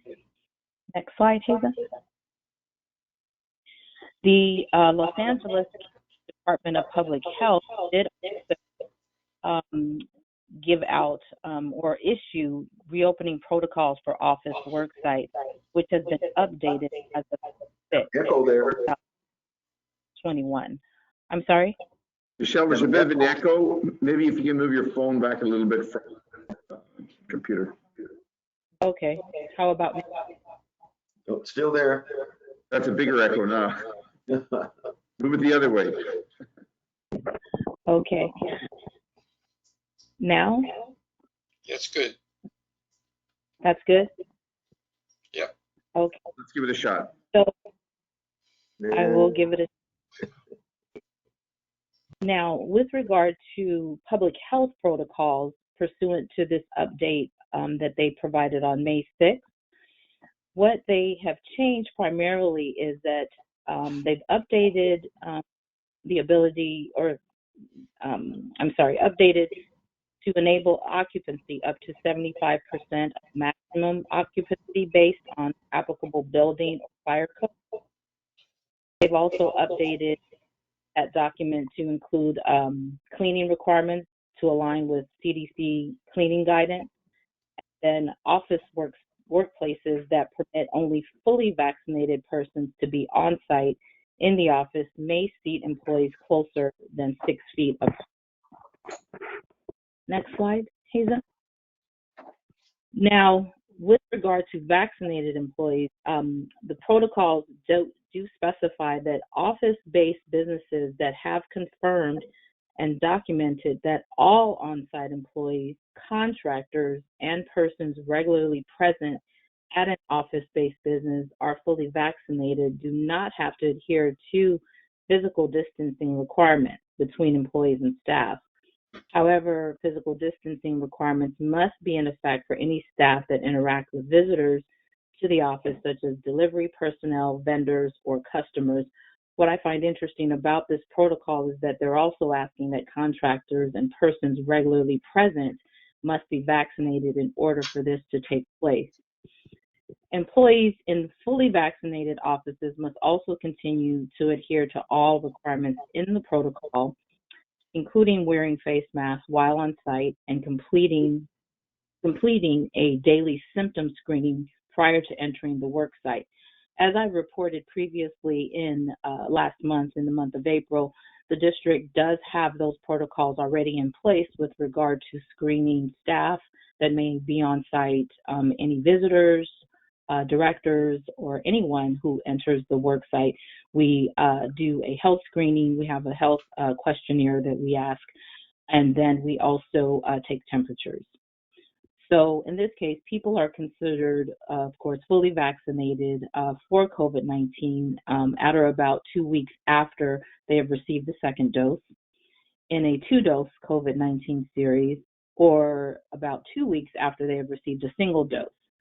Employees must show their employer proof of full vaccination for COVID-19, and this again is the county's protocols. And for employees who have shown proof of their full vaccination against COVID-19, the employer should create and keep a written record. Slide. Now, the public health department does still require that in-person, or have indicated that in-person meetings are still strongly discouraged in favor of virtual meetings. Now, if an in-person meeting is held indoors in an office-based setting, the meeting should be limited to 50% of the meeting room occupancy, or 50 people maximum, which they have updated in their protocols, or whichever is fewer. All attendees must wear face masks for the duration of the meeting unless all meeting attendees are fully vaccinated, and all meeting attendees must be able to maintain physical distancing of 6 feet or greater from other attendees. Now, I do recognize that while the public health protocols may vary from recent CDC guidelines regarding wearing of masks, the district still must remain in compliance with LA County Public Health Department guidelines and adherence to Cal OSHA regulations as it pertains to safety. Next slide. So some updates regarding what West Basin is doing. We are asking department managers to provide information to the general manager on how their staff can accommodate a hybrid or phased reentry into the office based on departmental operations. Also, due to staff providing voluntary information regarding vaccine efforts, we estimate that the vast majority of staff are either fully vaccinated or have received at least one dose of one of the required vaccines. We're also considering a hybrid of an in-office and teleworking program, and that hybrid phase schedule must take into account potential staff accommodation requests based on childcare, disability, those types of issues. And HR staff is continuing to, or human resources staff, is continuing to work on developing a more comprehensive return to the office or COVID-19 response plan, which will incorporate the protocols that are already in place. Next slide, please. Lastly, just some things to point out when you're considering return to office. And I'm hearing this as well from a number of my colleagues across the board, whether they're city agencies or other water districts, but we do have to consider the fact that there's a number of staff who fear, everyone returning into the office all at once. There's worry, about whether accommodations will be made for those with childcare issues and inability to get the vaccine, to disability, other medical issues, and just general fear of returning and potentially contracting the virus despite vaccines. I attended, as I've mentioned previously, various webinars, and one that I attended through the Beach City's health department. They had an expert that spoke specifically to mental health issues. And so in speaking with a number of my colleagues, that's something that we're having to address a lot more closely than we have in the past with regard to fears that people have about returning as a result of the COVID pandemic. And I believe that will concludes my presentation. Unless any of the board members have any questions, I'd be happy to answer. So have we set a date to open up for regular business yet? Do you have an estimate? We don't have an exact date at this point. We are looking at, like I said, a hybrid or phased approach. And I believe, and I'll let Patrick speak further on this, but I believe what we're doing is looking at the guidelines as set by the governor or the state of California, in that they're opening on June 15th, or there's a potential to reopen everything on June 15th.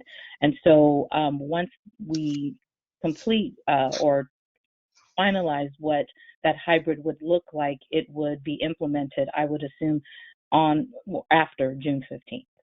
But I will refer to Thank you, Michelle, for that report. I just want to say that more and more, even as we speak right now, there's more and more people coming into the office, and there are several here today. I would say, to answer your question, Director Deere, Chairman Deere, we certainly look to getting back to having our board meetings in person for the July session. That's my goal. With the option, if you want to still call in, that will still be there, and for the public, of course. But that tentatively is the sort of return to normal in terms of board and committee meetings and caucus meetings, and that's assuming nothing changes with the June 15th ruling by the governor. So, and then as Michelle has just alluded to, I think like a lot of agencies are doing, they're doing a sort of a staggered approach to bringing staff back, so that make sure all the protocols are observed, and any personal issues that need to be resolved with staff in terms of childcare and other things can be sorted out. And hopefully, we're all of our fingers crossed that the virus is completely eliminated in the very near future. And just to reiterate again, from what we have been volunteered to by our staff, the vast majority, if not all, are vaccinated at this point. At least one of the shots. Hopefully, thank you. Any other questions from my colleagues? Chair Deere, Desi, go ahead, Desi. I think everything is moving in a very good direction, and it looks like we're going to be returning to normal with operations being normalized in sometime in July, if I'm hearing everything correctly. One comment / suggestion, encouragement. for our next board meeting, which would be at the end of June, not the one next week, but the end of June, I think it would be beneficial if we could have that board meeting in person, as opposed to waiting till July.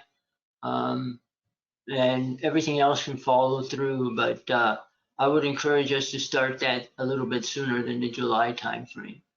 And then the last comment / suggestion, can we have some kind of a contest just in case there are still some people that are hesitant to get vaccinated on staff, so that, for example, we give some kind of a prize to everybody that's vaccinated. We wait till we say, you have till the end of June to get vaccinated, and then we give a prize, whether it be a monetary prize or some other thing that encourages people. There are other agencies and private enterprises that are going that route too, to encourage people to get vaccinated. At the end of the day, the best way to defeat COVID is to get people vaccinated.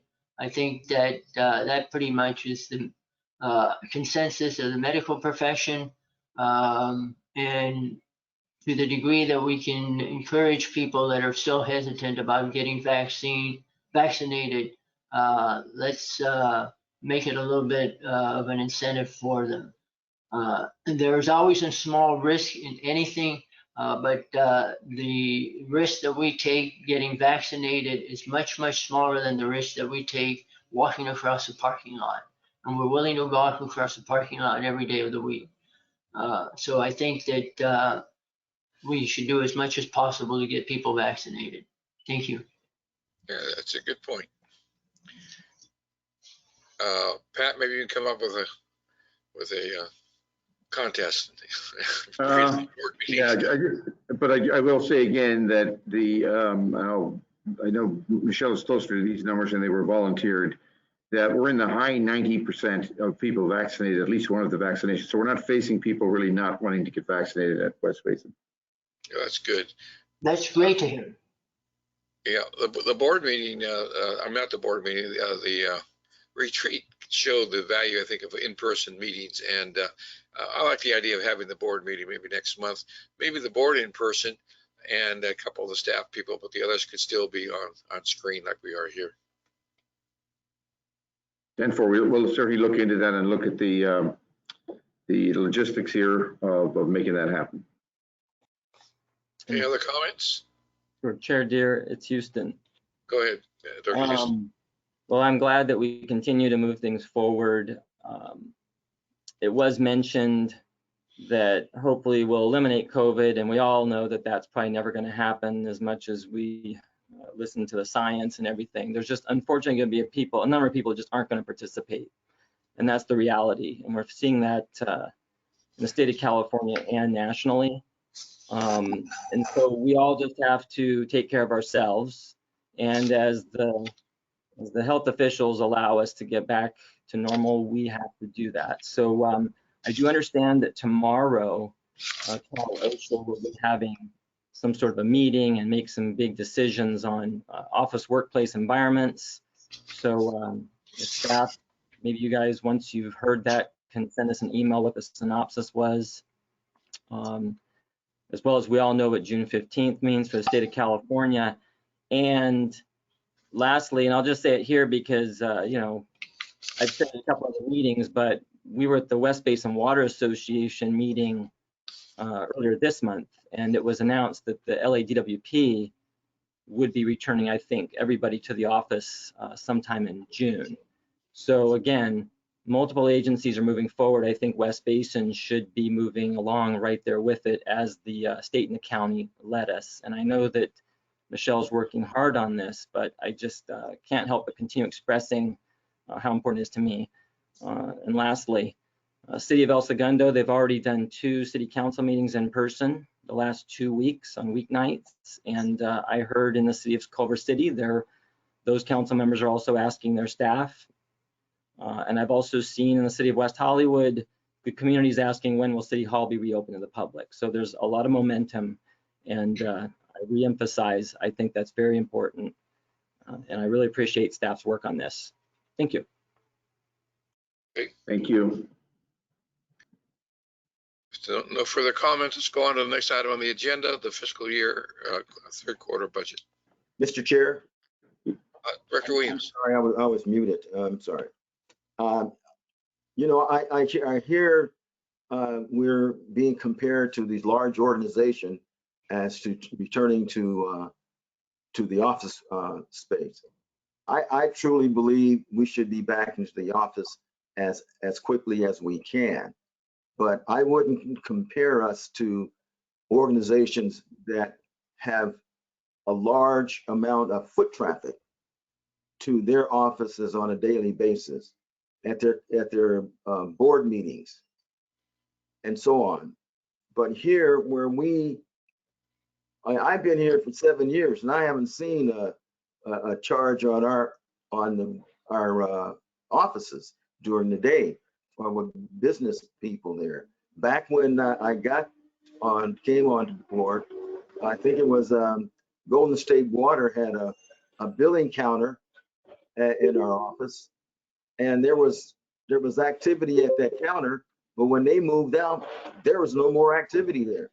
So and then at our board meetings, I don't see anyone there other than a few people there, consultants mostly, but I don't see the community rushing to come to our meetings.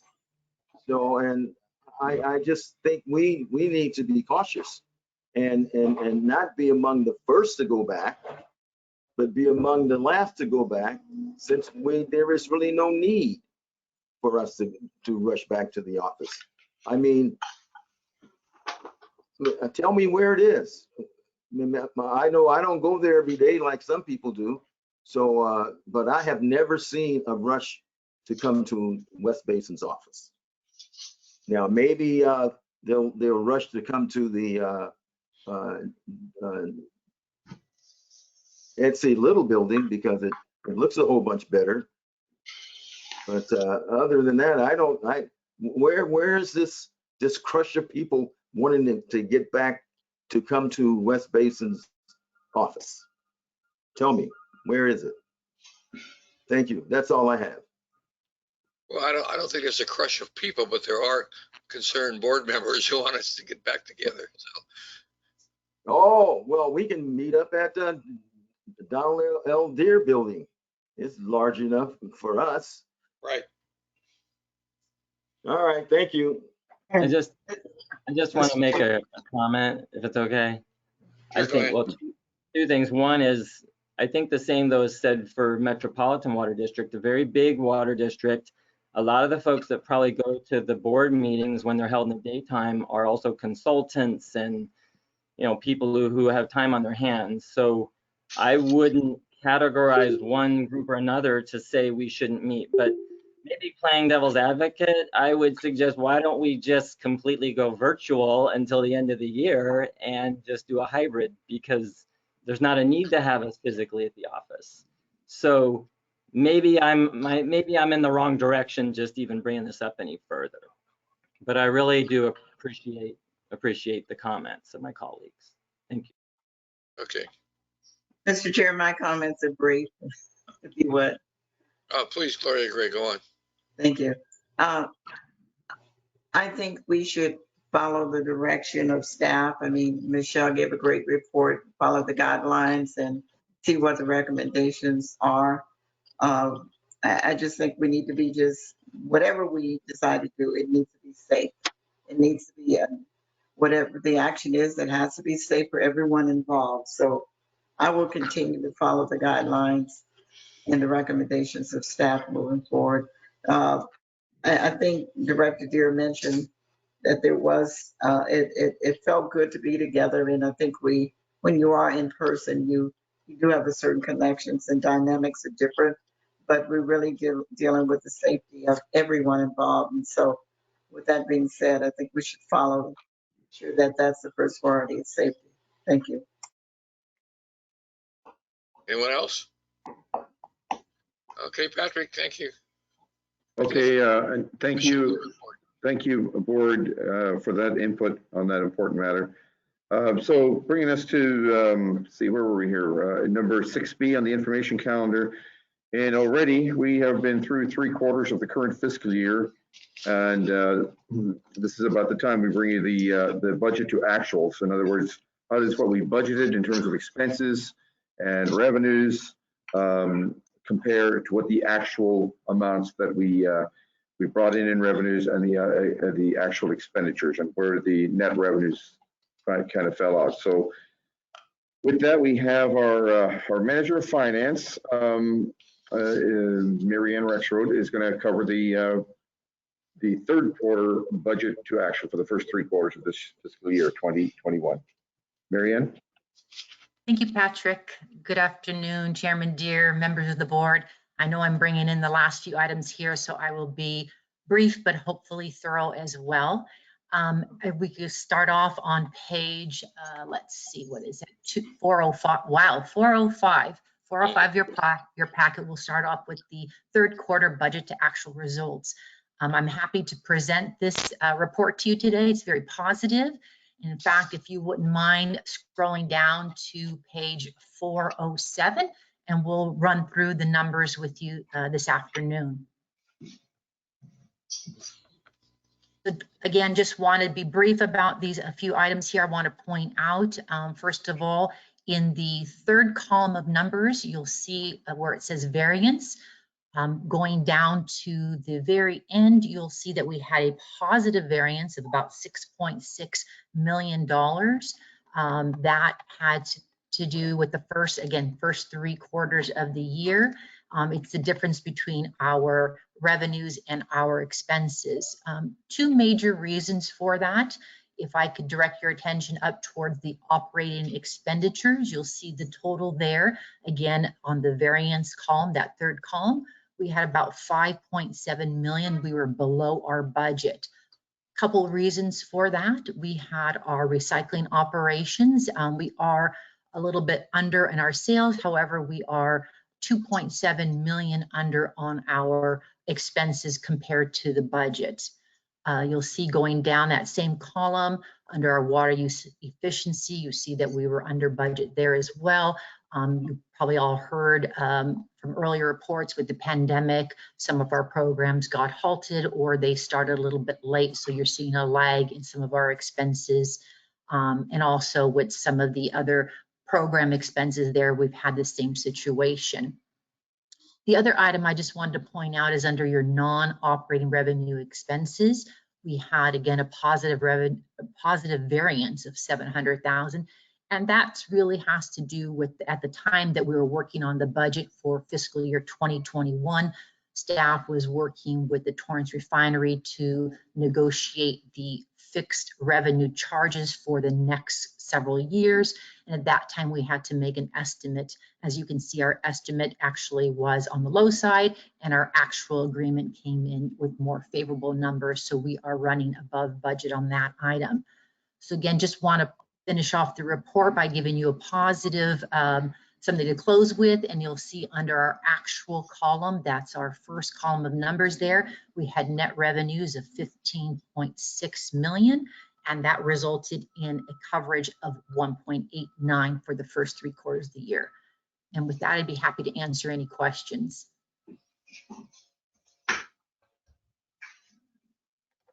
Any questions? Very good, as usual. All right. Shall we move down to the next item? Yeah, so the next item, 6C, the quarterly recycled water operating summary. So I think you're over on page 408 now, Mary Ann. Yes, Patrick. Each quarter, we do give you a report on our recycled water operations, as it is one of our most significant costs that we have in our budget. So if I could ask you all to move down to page 410 in the packet, and we will look at what our operating revenues, in this case, our sales, acre feet, and the dollar amount associated with each type. So you will see in that first set of numbers, our acre feet, or actual acre feet for the first 9 months a year were 25,902, compared to a budget acre feet of 26,833. So that's about 931 acre feet, just short of budget. You can also see from looking at the individual line items. I apologize. There we go. You can also, I'm sorry, someone's calling in.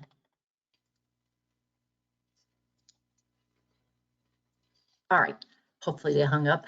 All right, so also you can see in here that we had a positive, a difference of about 800,000 in our revenues from our budget to actual. And then moving down to page 411, you'll see then the expenses, which I mentioned earlier in our budget versus actual report. From those expenses, we had a savings about 2.7 million. If you look on it on a line item basis, you'll see most of our savings is derived from our contract labor and the costs associated with the contract labor as well. And there was also some savings in district labor, benefits, and overhead. That concludes my report unless there's any questions on the recycling operations. Guess not. Thanks again for a good report. Okay, moving right along. So that brings us to the ever exciting, the quarterly debt and swap report. There's a few items here that Mary Ann has to report on. Mary Ann again, please. Yes, thank you, Patrick. So just want to mention a couple of things in here. Again, this is your quarterly report that we're required to provide each quarter. And so starts off with the debt report, and I'd like to just draw your attention to page 417 of the report.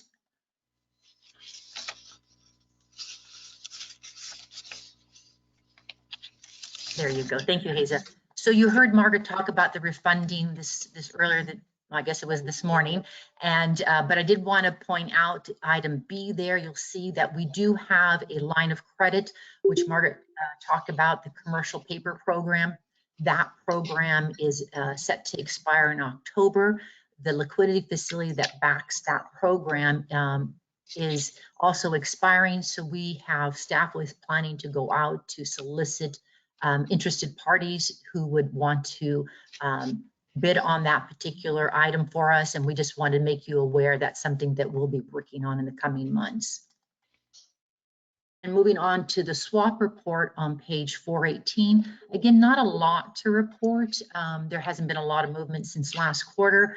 Just want to point out that our mark-to-market value, you'll see on that last line of numbers there, you can see it drop, the negative mark-to-market value dropped from 1231, which was 1.2 million, down to about $1 million.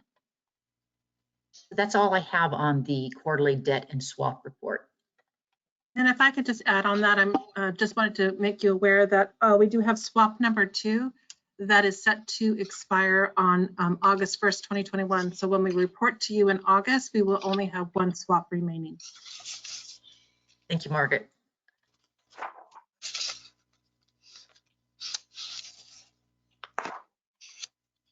Okay, that gets us to our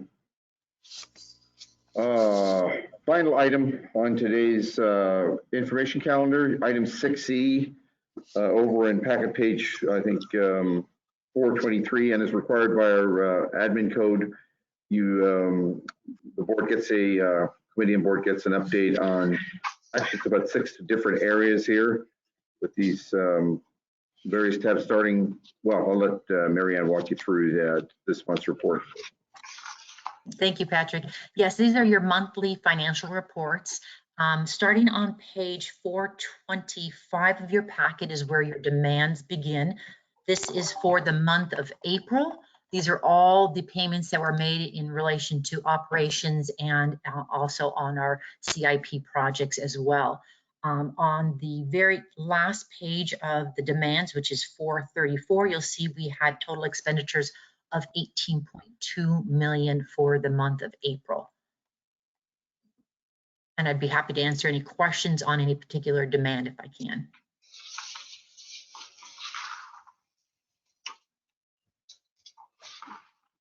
Yes, there aren't any.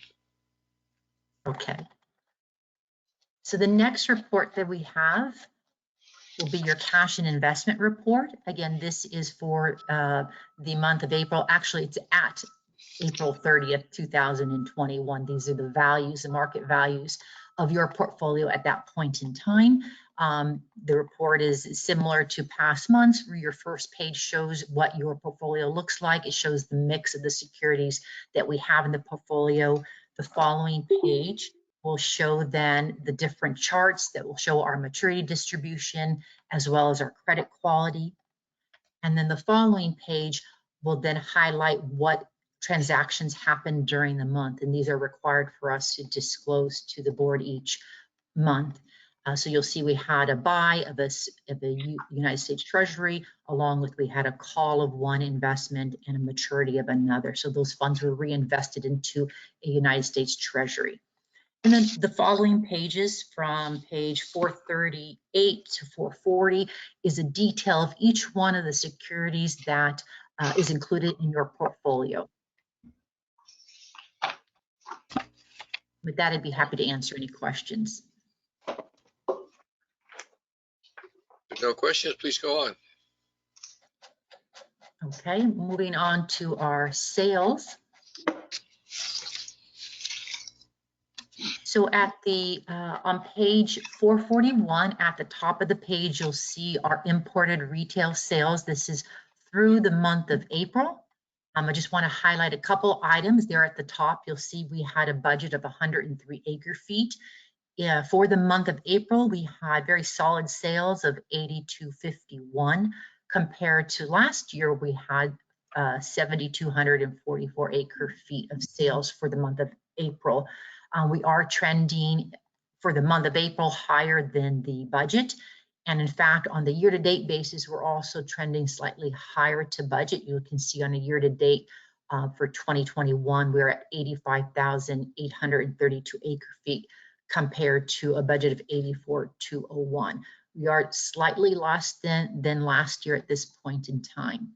And for the month of April, we're trending a little ahead. So when I look back at the weather from last year, we did have a bit of rainfall in April. We had about 3 inches last year, where this year we had very minimal rainfall.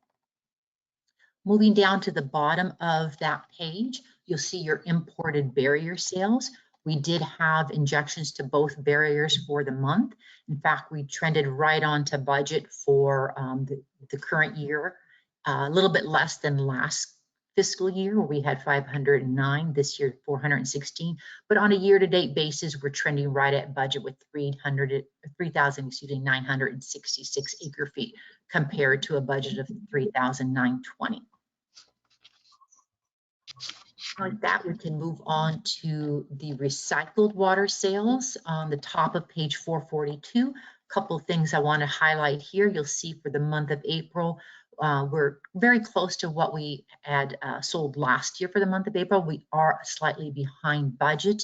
And as it alluded to in the earlier report, we did have, we had less sales to the barrier, the West Coast barrier. For the year, and in this month in particular, in the month of April, we had just 600 acre feet of sales to the barrier. And from what I understand, that had to do with the county having some repairs on wells and some planned projects that they are beginning to do that'll take us into the next fiscal year as well. But on a year-to-date basis, we are trending very close to last year. You'll see for the 1920 year-to-date numbers, we were at 28,995 through April, and we're at 28,882. As I mentioned, we are below budget. We are doing very well in our disinfected tertiary sales, as well as our sales to refineries. We're right on budget. Again, it's just the lack of injection into the West Coast barrier for our recycled water. And then at the very bottom of the page, you'll see our brewer desalter. I'm happy to report that we did have some sales for the month of April, but I understand that the brewer desalter is down again for some inspection and some planned cleaning. So we'll see what the month of May looks like. On a year-to-date basis, we are of course ahead from last year, but we are trending behind budget. And with that, I would be happy to answer any questions. Are there any questions? Very good, thank you. Okay, I think there's one last report. And this is your director's conference and travel expense. You can see for the period through April 2021, we're well below budget. The total is $5,259 compared to an annual budget of $75,000. And the following page will then show what is the executive's management and staff travel for the year. Again, this is through April of 2021. We have a total spend of $17,337.95 compared to a budget of $150, again, well below budget. So with that, that concludes my report, and I'd be happy to answer any questions. Yes, not. Thank you again for a thorough report. Thank you. Do we have a closed session today? No, we have no closed session today. Okay, director's comments, future agenda items, comments, colleagues? This is Director Houston. Go ahead, Scott. I just want to ask the general manager when we will again be hearing about installing cameras and video recording equipment at the Donald L. Deere building, as well as, I guess, Ed C. Little, as we discussed before. Yes, Director Houston, that'll be coming to the June committee meeting. Okay, this committee. Staff is working on it, yeah, in June. Okay, and that'll be what F&A. And that'll be what was discussed from the last time. So we pared down some items for staff to investigate, I believe, correct? Correct, 2 locations and potentially a mobile unit, and Isaiah and his team have been running all that to ground and some of the technical logistics, and it'll be reported on at the next F&A committee meeting. Okay, excellent. Thank you. You're most welcome. Any other comments from directors? Well, Pat, you have the last word, if anything. No, a great meeting, great input from the board on all matters, and from the budget to return to office plans, and of course, thank you to staff because they worked very hard for this massive sets of presentations, and thank everybody involved. Thank you. I want to congratulate my colleagues for reading all those pages too. It was only 444 pages, so you exaggerated when you said 500. Okay. Go ahead. No, I was just saying, was that all? Yeah. And that's all for this committee meeting. Thank you very much for your attendance. This meeting is adjourned. Thank you.